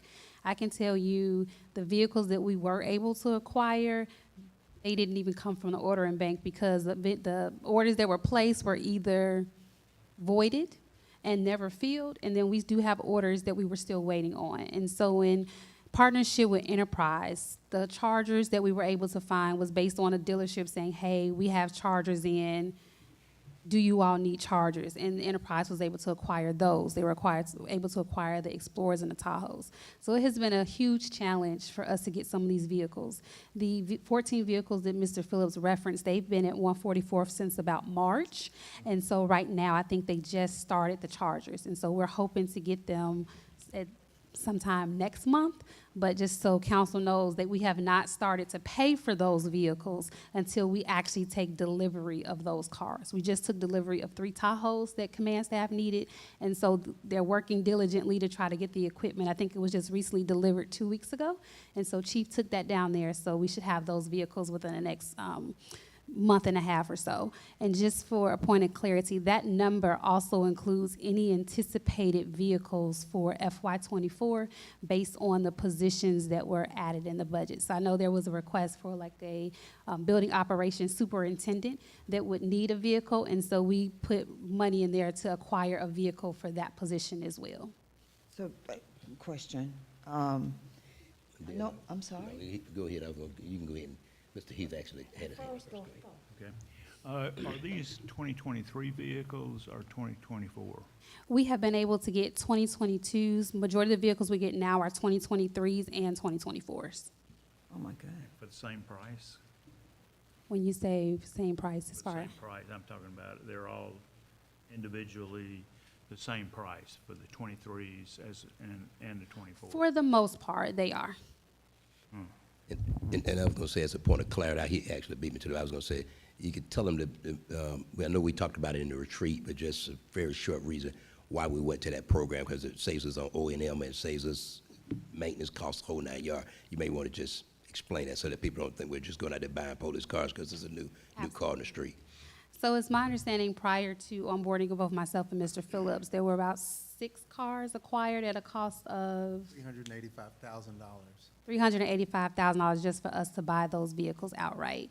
The enterprise program allows us to basically lease own those vehicles, and we're able to acquire more vehicles pretty much at a similar or not a little bit more cost. So for instance, for police, we're getting 17, I would say they've acquired about 20 to 25 vehicles total if we add on the 14 that's coming. That allows us, we're turning over their fleet a lot quicker through the enterprise. I can tell you that there's no shortage of maintenance to some of our older vehicles in the maintenance shop. And Mike, being the only person there now, every Wednesday is dedicated solely to him working on our city vehicles. That's our way of making sure that we try to keep those repairs in-house and minimize the outsourcing of repair and maintenance for the vehicles that he can.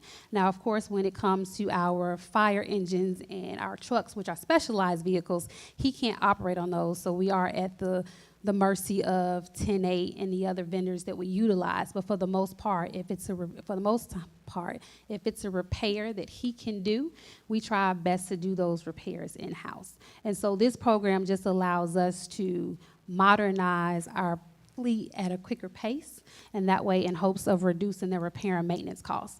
Majority of our vehicles have a maintenance fee that's applied monthly to them. It ranges, depending on the vehicle, from about $55 to $100. That fee covers transmission. It's like a warranty. So if there's oil changes, tire rotations, transmission issues, air conditioning issues, any brakes, anything of that magnitude, we just let Enterprise know, and they arrange the repairs of those vehicles. And so that's why you see a little bit of, another reason why the cost is what it is. And it's also a cost-efficient model when we looked at it in depth last year. It allows us to manage those maintenance costs more proactively. It also ensures that we're not driving a bunch of older vehicles that are not only cost inefficient because of the maintenance costs, but in many instances are not operationally appropriate. You don't want staff out there in vehicles that are constantly having mechanical issues, not running well.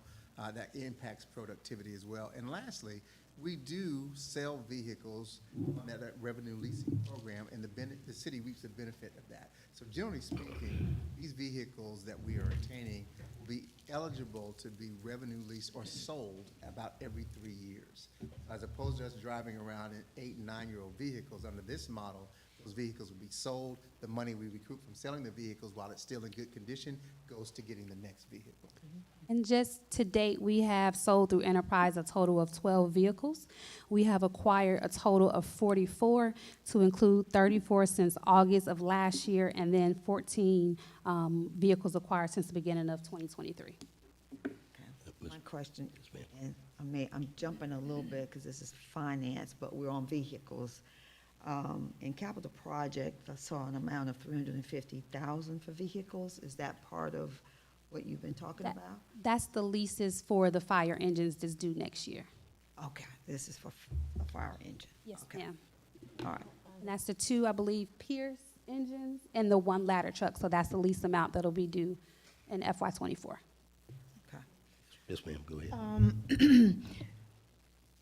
I can't recall exactly when we had this discussion and made a decision, but I thought we were no longer investing in chargers for the police department. That there were lots of issues with the vehicle, and I don't remember all that discussion, but could you just ask, well, first of all, tell me why we're using chargers, and 2, can you ask Chief Bazitlo about that discussion? Maybe it's irrelevant now. At the time, there were, issues with the chargers, and they were just, they were breaking down more frequently, and we were just having a lot of issues with them. And it was the recommendation, because we actually had a consultant that did a review of the police department, and they were recommending that we just stick with Fords,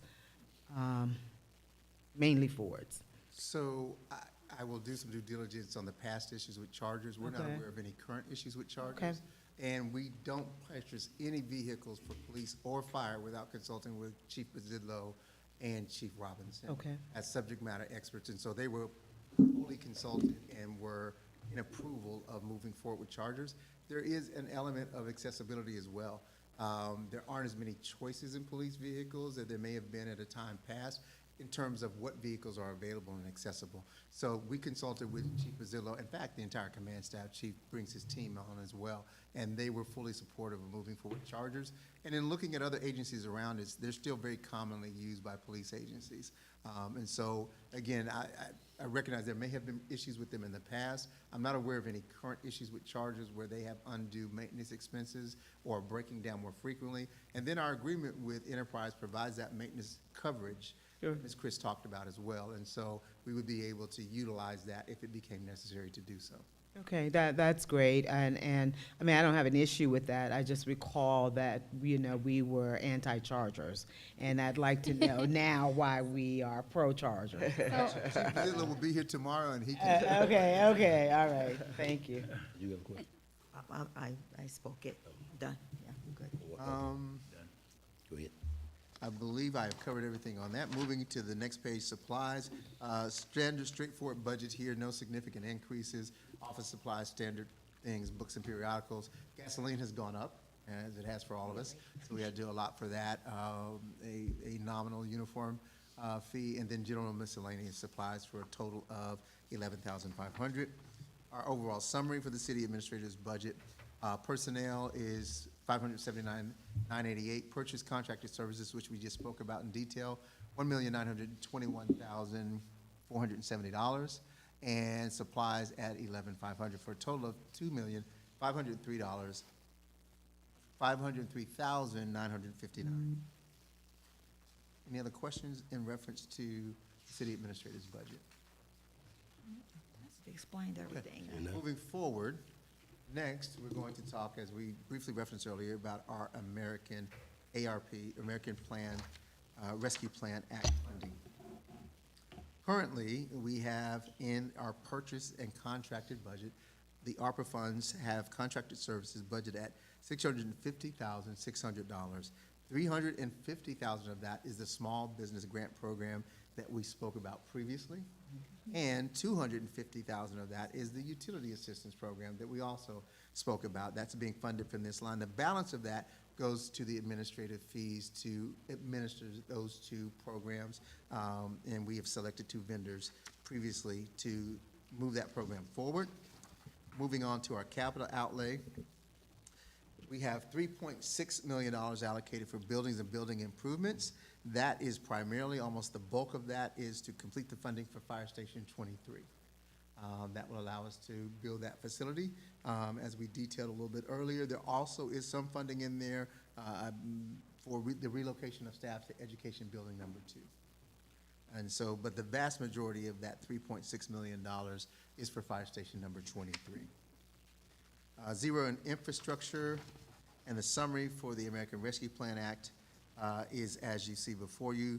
$650,600 for purchase contracted, $3.6 million for capital outlay, for a total of $4,250,600. Any questions I can answer on American Rescue Plan Act? Thank you. With that, we will move to our finance department. Good evening. Good evening. At this point in time, I will talk about the finance department budget. Just want to start with a couple of our goals, and I'm proud of these. Hire the procurement manager to centralize our city's procurement process. I think every director in this room can tell you that we hired a very good procurement manager. Yes, we did. We have 13 RFPs on the street right now. A couple of more in the hopper. Fire station design, construction, I think will probably be going out by the end of the week. Establish a new fund balance and reserve policy, with your approval, of course. Updated our procurement policy. I think we had a procurement policy and it hadn't been updated in over a decade. Thanks to you guys, we updated the procurement policy. And one thing internally that we put in was a direct payables process. Me being in finance, I am anti-paper. So we have a lot of paper in finance. And one of our new procurement manager came in and found out that our financial software actually had a module in it called direct payables. So now our departments can go in without, we used to do all requisitions and purchase orders on paper. On paper. This was 6 months ago. And now we have streamlined that where these departments can go in and use this direct payables module, and our accounts payable specialist, it goes automatically through the process without all the paper. So I'm really happy about that. Yeah. When I get to my FY24 goals, I want to review and update our purchasing card policy. I don't think that's been updated in a while. That's different from our procurement policy. Launch a new credit card solution for public and internal use. Implement a new paperless process for using SharePoint for all city departments. And I'll speak briefly on that one. As I just said, I am anti-paper. We want to put in a process where when we receive in invoices that our accounts payable specialist scans them in, the different admins in the different departments, they are able to go on a SharePoint site, go in there, print those out, get approvals, scan them right back in, and then we don't have all this paper going back and forth. So that's one of our bigger goals we have for FY24, and I'm pretty confident we're going to get it done. And again, the last goal I have for the department is to implement an online payment option for all city services. I know Ms. Brookins, is she here tonight? She has really been on me about getting an online payment solution for planning and zoning. Ms. Abernathy, she would like an online payment solution for her area. So that's one of our goals for FY24 is to get an online payment solution for those departments because, again, a lot of people just like to pay online. I probably pay 90% of my bills online, and my mom pays zero on her online. So that is one of the goals of the city, of the finance department. Yeah. Personnel costs, personnel claims. I have 9 employees this year. Actually, 2 of our revenue specialists, the ladies who take the utility payments, they're actually moving over to utilities in the FY24. Most finance departments don't have ladies who take utility payments in them. Yeah. So you will see Mr. Martin, when he presents, he'll be picking up those 2 revenue specialists. But I do have 1 personnel request, and that is a budget and finance analyst. If I can briefly speak to that position that I'm requesting. Yeah. This young lady to my left, Ms. Baker, has been a godsend throughout this budget process. I don't know if I could have got through it without her, but this is not her primary duty. She's our property tax guru in the finance department. But she came to me about 6 months ago and said, I want to learn more about budget. And so she went through this entire budget process just on her own. Wow. Not that she neglected her other duties, but I can tell she's getting antsy because we're getting in property tax season. But I really need somebody, a budget and finance analyst, like a budget analyst, but I want them to do more. I have 2 senior accountants. I need their workload to come down a little bit. They are stretched really thin. As I said, with her stepping into this role, you know, just totally on her own. She got no extra compensation for it. She just wanted to do it. But this is a position I really need. I think it would also help the other ladies in my department, the procurement manager, the AP specialist. I've seen duties that all of them are doing that maybe they shouldn't. We have some issues with separation of duties with our auditors when it comes to our accounts payable specialists being able to do certain functions. So for that reason, I am requesting a position in FY24. My net, I will be down 1 position since 2 of them are going over to utilities. So my net position as for the FY24 is a -1. I'll go from 9 employees down to 8. And clarify for council, I mean, I know, and I asked about it, I think the very first day I got the budget. Just clarify about why you're moving the 2 positions to utilities. Yes, it's standard practice, and I used to work in a local municipality over College Park. The revenue, those ladies only connect utility payments. They do the online payments, the mail-in payments, the drive-through payments, so they should be in utilities. Yeah. Operationally, also, Mr. Martin's team he has the customer service where they make payment arrangements. So it would definitely give more synchrony to our work operations. But if consumers want to come here and make a payment, it's not moving. It'll still be here. The drive-through will still be here. I know a lot of us are looking at moving over to the Fairburn Education Campus, but we want to rest assured that citizens know they can still come in here and pay their utility bills. But it makes more sense, Mayor, for those positions to be housed in utilities. And then typically, if you look at best practice in other Hold on one cities, second. that payment function is not normally housed in a finance department. And so, not having been here at the time, my assumption would be the most likely reason they ended up there is because there's not a payment window in the utilities department. And so it's just logistics. It was the only place people could come and drive. It will actually be a better fit, as Brian was just explaining. Once we do our department transitions, utilities will actually be in that space. Yep. So not only will they continue to be able to make payments there, if there are account issues, additional information, the utility staff, the customer service folks from utilities will all be centrally located where the payments are being made. Oh, Mr. Whitmore, then Ms. Davis. Just one question. So the two individuals that's going over to utilities will be accepting money, Yes, sir. which is really a function of finance, but it's not going to fall under utilities. Is that correct? So we accept money and finance for all other city services. Utility, these are revenue specialists. They process walk-in payments, online payments, mail-in payments, just for utilities. Yeah. They don't do that for finance. You're talking about the two individuals Yes, sir. that Yes, are sir. currently That is all they here. do, yes, sir. Okay. And generally speaking, finance processes our city revenue from other departmental functions. So as an example, we rent picnic pavilions in Parks and Recreation. There's not a finance person taking that payment. That's either done online or done at the youth center. Once they collect their revenue, the And finance then department takes the revenue finance. from each user department and manages for the city's finances.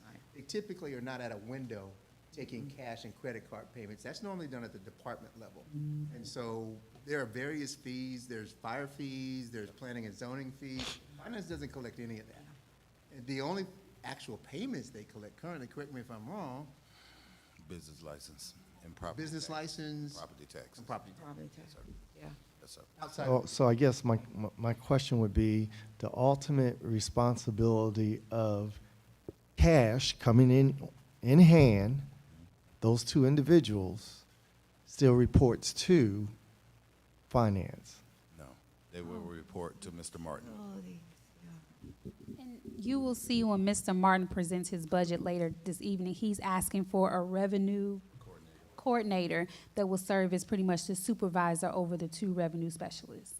Okay, so then they would report to that person. Correct. So you got a layer. Yes, sir. Yes. Yes, sir. Yes, sir. Okay. Yes, ma'am. Yes. You finished, sir? I'm sorry. No, that was. Was. All right, go ahead. Yeah, to Mr. Phillips' point and to finance point, when I had that little issue with my utility online bill, and when utilities told me that the posting is in finance, I'm like, what is it doing in finance? So it's right that it should be in utilities, so that's, I'm in total agreement with that, because I couldn't figure why was it being posted in finance, so. And currently, they work collaboratively. So when someone comes to City Hall to set up or establish a new account, they have to then email and send that information over to utilities. When we have customers come to pay their bills and they have a question about their bill, unfortunately, ladies are saying you have to go speak to someone or utilities, or we'll have them call them. This will allow us to centralize it. So if any residents have a question about their bill, you can pay it and get your answers at the same location. That's good. That's great. Ms. Jones, go ahead. I applaud you for requesting a budget and finance analyst. I actually began my career in the comptroller's office for a large city. So that is, a much needed position. So kudos to you for that. The question I have is about RAMP. That preceded you, that was brought on by your predecessor. I actually like it and appreciate it. I, can respond with the receipt. As soon as I get it in hand, I can, upload it. And so that has worked very well for me. My question to you is, are we still collecting paper copies of receipt? And where are we housing those? And if you're wanting to get rid of paper, but we're still collecting paper, right? So I assume that Unfortunately. there's some obligation or responsibility that we have to do relative to that. So could you just talk a little bit about that? Yes, ma'am. Unfortunately, that is one where we still are collecting paper. I can tell you, I take a picture of mine and I email it to myself and I scan it in. So like when I get a receipt, I will take a picture from the computer. I just hate paper that much. I'm sorry. But it is still a requirement, and RAMP is set up that way that I'm sure you guys know. When you use your card, like 2 days later, it's going to say, "Where's your receipt?" Still waiting on your receipt. And 3 and 4 days later, too, once you have already put in your receipt. I know, but but that's the But point. it's good. You see this? That's the point. Yes. You are taking, you're digitizing Yes, the ma'am. receipt, but we're still required to email a copy of the receipt. Yeah. And that's being printed out. That's generating paper. I agree. So I'm not understanding, because I thought that's what RAMP was supposed to replace. I agree, Ms. Portis Jones, and that has been one of my concerns since I got here. And I remember speaking to our accounts payable specialist about it, and she said, "Well, I just like the receipt and the wet signature." And I said, "I'm going to talk to my auditors and make sure that they don't have a problem with it." So that might be a process you see change if my Okay. auditors support it. But I am, again, a finance person and a compliance. We'll say today we got a clean audit, Mayor. So just found out today again from the Georgia Department of Audits.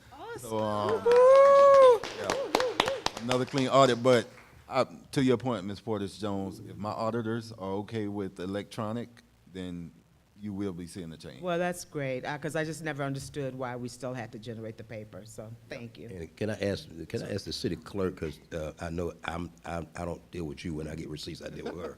So my question, did you have any comments that you want to make as relates to this subject matter at all? Literally print down a paper copy. Yeah, Okay. Scan it over to you all. yeah. So, unfortunately, Councilwoman Jones puts hers in there. Unfortunately? Unfortunately, Okay. In other words, I'm not, so. Okay. Put them in there, and I have to go ask for them, but Yeah. even if she puts them in there, I got to print them down and send a paper copy over to you all. Yeah, that is triplication of Yeah. work. Yeah. Yeah. There is a reconciliation package that kind of goes with it. I know Mr. Smith and Mr. Johnson with IT, they're looking at what we can do electronically with signing different things with Adobe electronically, because I still sign a lot of stuff. And I know when I got here, Mr. Phillips was signing off on $5 requisitions. And I could like, what are you doing? So trust me, that is a priority. That's why I put it in my goals. I want to move us forward. Thank you. Sure. And let me just say too, he mentioned earlier about some of the modifications and changes of a request for proposals and the whole 9 yards. The bid process is going to be substantially improved. It already has, and so I know that personally from as a result of the time that it takes to put a project out for bid prior to our arrival versus other governments. And so again, you lose great competition when it takes you, in this case, some case, 60, 70 days to bid a project. And between now with the situation with inflation going up, prices go up simultaneously in the midst while you're waiting on actually a project to bid. So that's paying dividends already in every department as relates to our request for proposal process. So Absolutely. Thank you, Mayor. thank you. Moving to my purchase and contracted services professional, that is where I pay for our CPA that comes in and helps us at the end of the year. We're closing our books. We also have some reporting that we have to do to S&P with regard to our bond rating. We also have another consultant who helps us, which led to one of my goals that I hope to start using less consultants. But I'm in the position where I'm at right now. So these are basically for consultants that we have. The second line I did want to point out, because you will see this with a number of departments, all pre-employment screening money is now being moved to HR. The departments used to have this. I think police is the only one that still has it because they have some psych evaluations and things that they have to do. But all pre-employment screening funds in every budget you see should be zeroed out with the exception of HR. The other lines in my purchase and contracted services, of course, telephone, advertising. The significant line there, I would probably say, is my contracted services, which is $163,000. And let me just give you a rundown of what that's for. Malden and Well, go ahead, I'll let you finish that, because I just want a clarification, but go ahead, I'll let you finish that Absolutely. first. Sure. So my $163,000 for contracted services, Malden and Jenkins, that is our auditor. They went up on their prices. They told me because they had to audit all that federal ARPA money, and they went up like $20,000 this year on our audit. I think Mr. Peterson had budgeted about 45, and my bill came in around about 70. So I think that was why I came to you mid-year and asked for some excess funding for that. Also, our property tax collection, our P.O. boxes here are also put in $30,000 for grant writing. That is something that I've heard constantly in my short time here, that we wanted to work with a consultant or an outside, somebody to do grant writing. I live in Newton County. I saw in their budget that they did a contract with an independent grant writer, and the amount was about $25,000. So I put in funding here for grant writing services. We really hope to ramp up, the number of grants we get, and so there's also money here for our Tyler Technology, which is our financial software. That's about $42,000. As I said, the audit's about $70,000, and about $30,000 again for our grant writing services. The question I had for you earlier when you mentioned about the pre-employment screening. Yes, sir. That the only police is still doing their own, and that's because of psych evaluations, did I? I'll let Ms. Champagne kind of speak to that. The only reason, why she's coming, the reason I was asking for that type of proprietary information, well, you explain that to me, because Good evening. Right now, the police department does manage their pre-employment process. okay. Meaning that's inclusive of background checks that they do, along with the physical agility, those type of tests, and the pre-employment psychological evaluation, which McElroy and Associates, I believe, is the vendor that we utilize. Okay. The deputy chief are the HIPAA officers there that are the only two that are allowed to receive those reports. They have a criteria in which they utilize as it relates to the recommendations of the psychologist as to whether or not that police officer is either fit for duty or not fit for duty.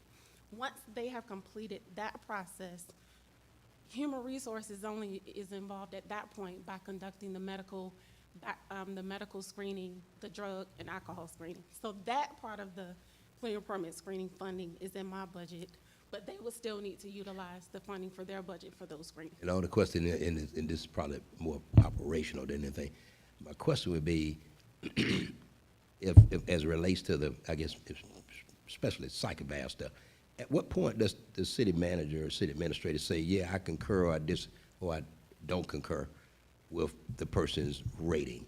Is that part of the process?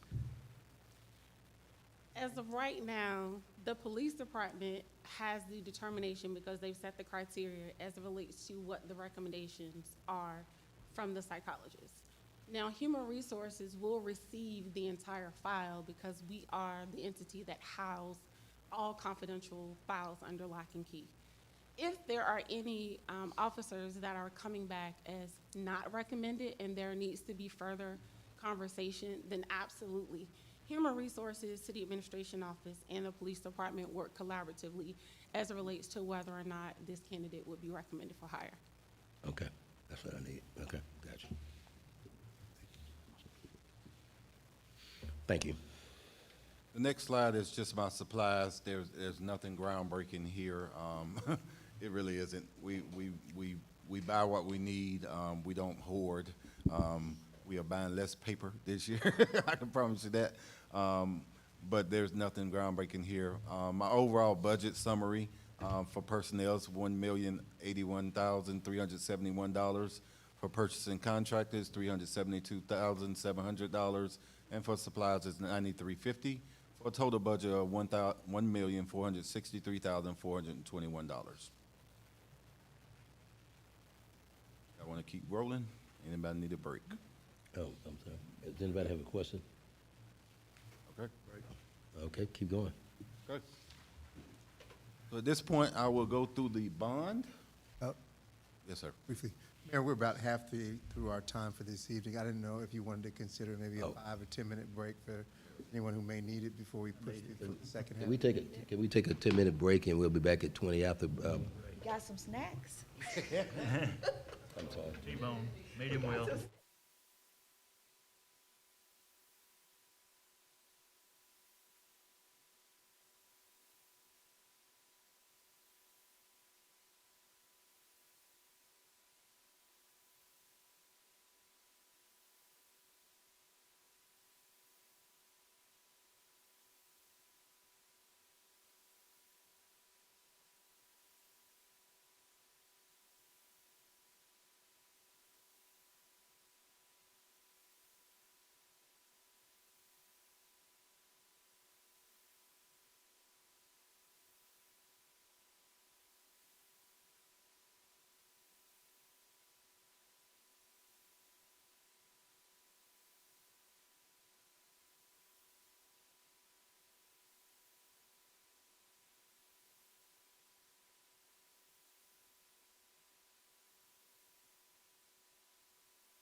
excuse me for having a life, but, you know, but if you guys, Yeah. if you will, you know, just keep it on point.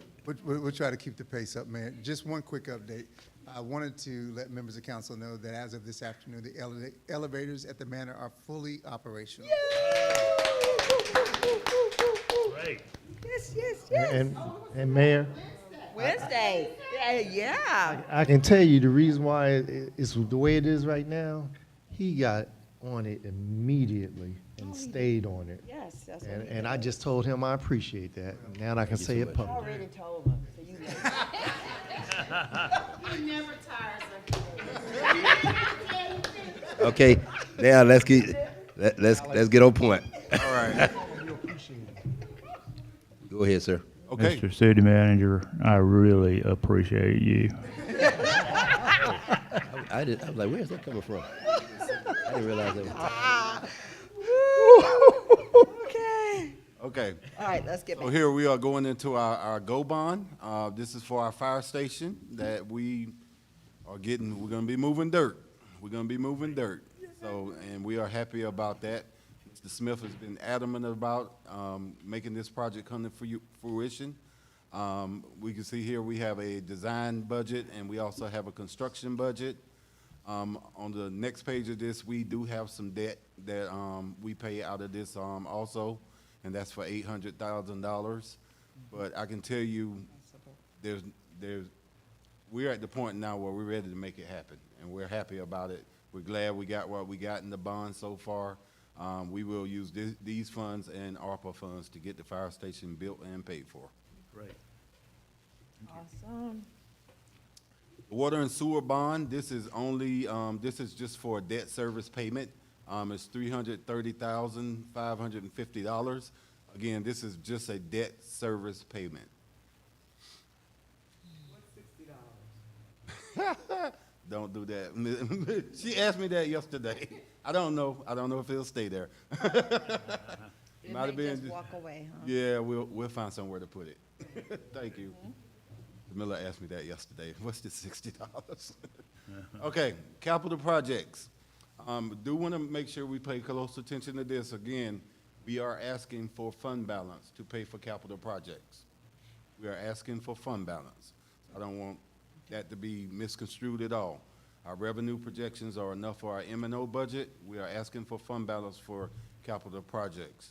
What are those capital projects? So, police, Motorola handheld radios, police, Motorola car radios. I think that's a lease that we've already entered into. New police, public safety design for a new facility. I'm gonna pause right here for a second. That's a big number. So if we spend it, then we're making a commitment. We're not gonna spend $250,000 to design something that we're not building. I want everybody to be clear that this is in this year's budget. That's the number that Mr. Smith said he can get the project started, but that is a big commitment, and I want everyone on council to be aware. Cascade, I'm sorry, go ahead. This is an outgrowth of our two-day retreat and the direction we received from you at that retreat to move in this direction, but Yeah, it's long overdue. And have you also identified for the future budgets where the construction dollars will come from? We are hoping that our fund balance will continue to grow. Okay. When Mr. Smith gets a top number, then we will have a good idea as to how much it will cost. I don't know if he has a number on the top of his head today, or a good estimate, I'll say. I don't want to give that out tonight. We'll say through the design process, we'll do similar to Fire Station 23, where the architectural team, design team will put together estimates along the way. And when we get those estimates of construction costs as we are going through design, we'll of course share those with city administration and mayor and council.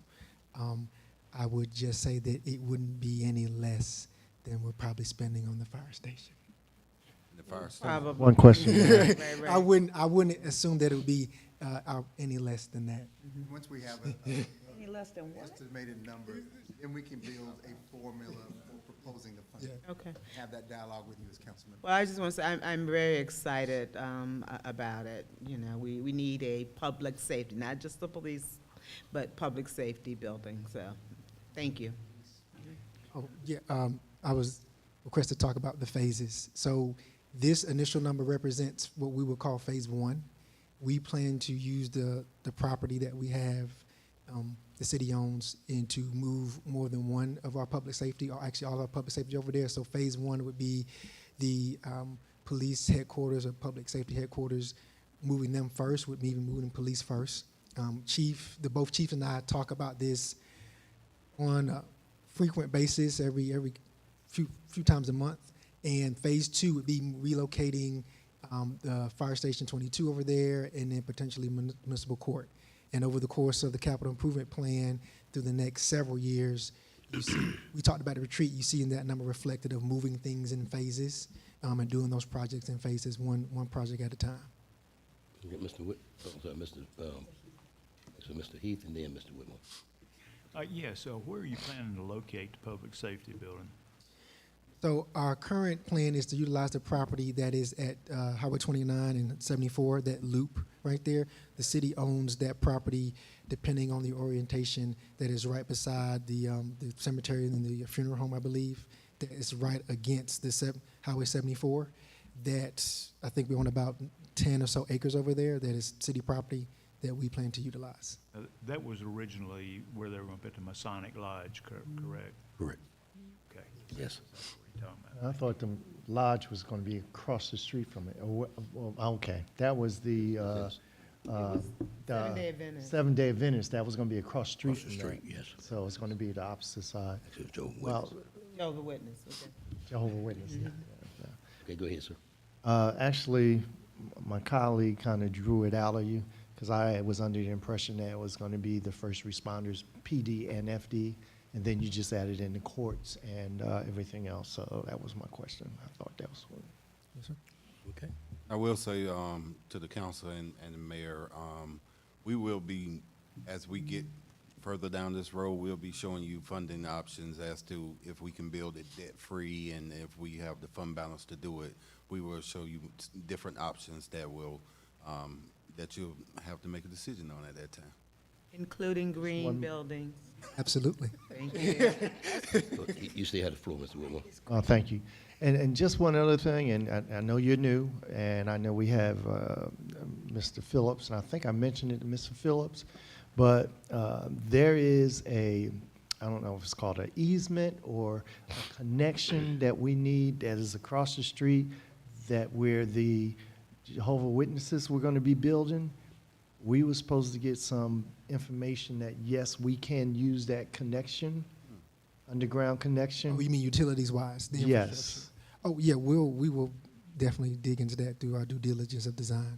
Yeah. And So I know they were willing to back then, and I hope they're still willing to now, but you'll get through it. Mr. Davis, I thought you had okay, Mr. Heath. Go ahead. Yes, is there a plan to have holding cells in that building? Because that is something that we really need. I think right now we're housing our prisoners in East Point, and that takes the officer out of the city for quite some time. So Chief Basillo has a opinion on this. Him and I have discussed this. We won't probably have holding cells in terms of what you would see like a county detention center. I believe we will have a space allocated to contain an individual or two that if they get on a traffic stop or that's in the public that needs to be contained and then transported. Ms. Jones, did you have a question? No, I was just saying, Councilman Heath, you're asking a valid question, and I think it needs to be evaluated, though, in the cost of building that kind of facility versus the transporting, to just kind of weigh the cost, because that will add substantially to the project. Yes, ma'am. I've built some detention cells, and it does. With the security measures that you need, it's a different level of security and cost. We will, of course, look at all the recommendations from council, but in talking to Chief about it initially, that was his opinion. His strategy was not so much detention cells, but maybe a intox or detox room where we could, calm someone down and they can transport them. As all those projects of that nature would require, it is not merely the physical construction of the space, the operational cost ongoing. Because if you're gonna build a holding cell, then that's additional Gotta staff officers it. around the Right. clock, monitor that, manage that. So detention to your point, we can certainly do the due diligence to see what those Absolutely. costs look like holistically. And I'll just say it point blank, it's very prohibitive. We just said, I literally just sat through a meeting today at Fulton County with, talking about the jail and all that's going on, and it is extremely expensive undertaking, so. Yes, sir, it It's, it's up to the council, but I just want you to be clear, that's a real serious undertaking. Yeah. One of I don't one of think we the, would have the activity to justify that kind of cost. Yeah. Okay. Can I- Go ahead, sir, go ahead. What are we paying East Point to house our prisoners? Because I know it's, Well, I was gonna say, police will be here tomorrow. We're doing police. They'll be here tomorrow. at least tomorrow. Okay. Yeah, we're doing police tomorrow. Okay, hold on one second. So, keeping going, the Cascade system, I think is for Fire Station 23? Yes. The turnout gear, Chief Robinson, this is to finish his purchase of his turnout gear. I think we mentioned earlier about some vehicle leases for fire, for the ladder truck and the other ones. So this, again, is an example of commitments we've already made that we really have to stand up to. Servers, I think we are all in agreement that we need new infrastructure when it comes to our technology. Mr. Smith and Mr. Johnson and IT have already been pricing out servers. This is of the highest priority in my mind as a financial person. And the same thing with, and he also put here equipment upgrades and refresh. We have a ton of city laptops, printers that are just outdated.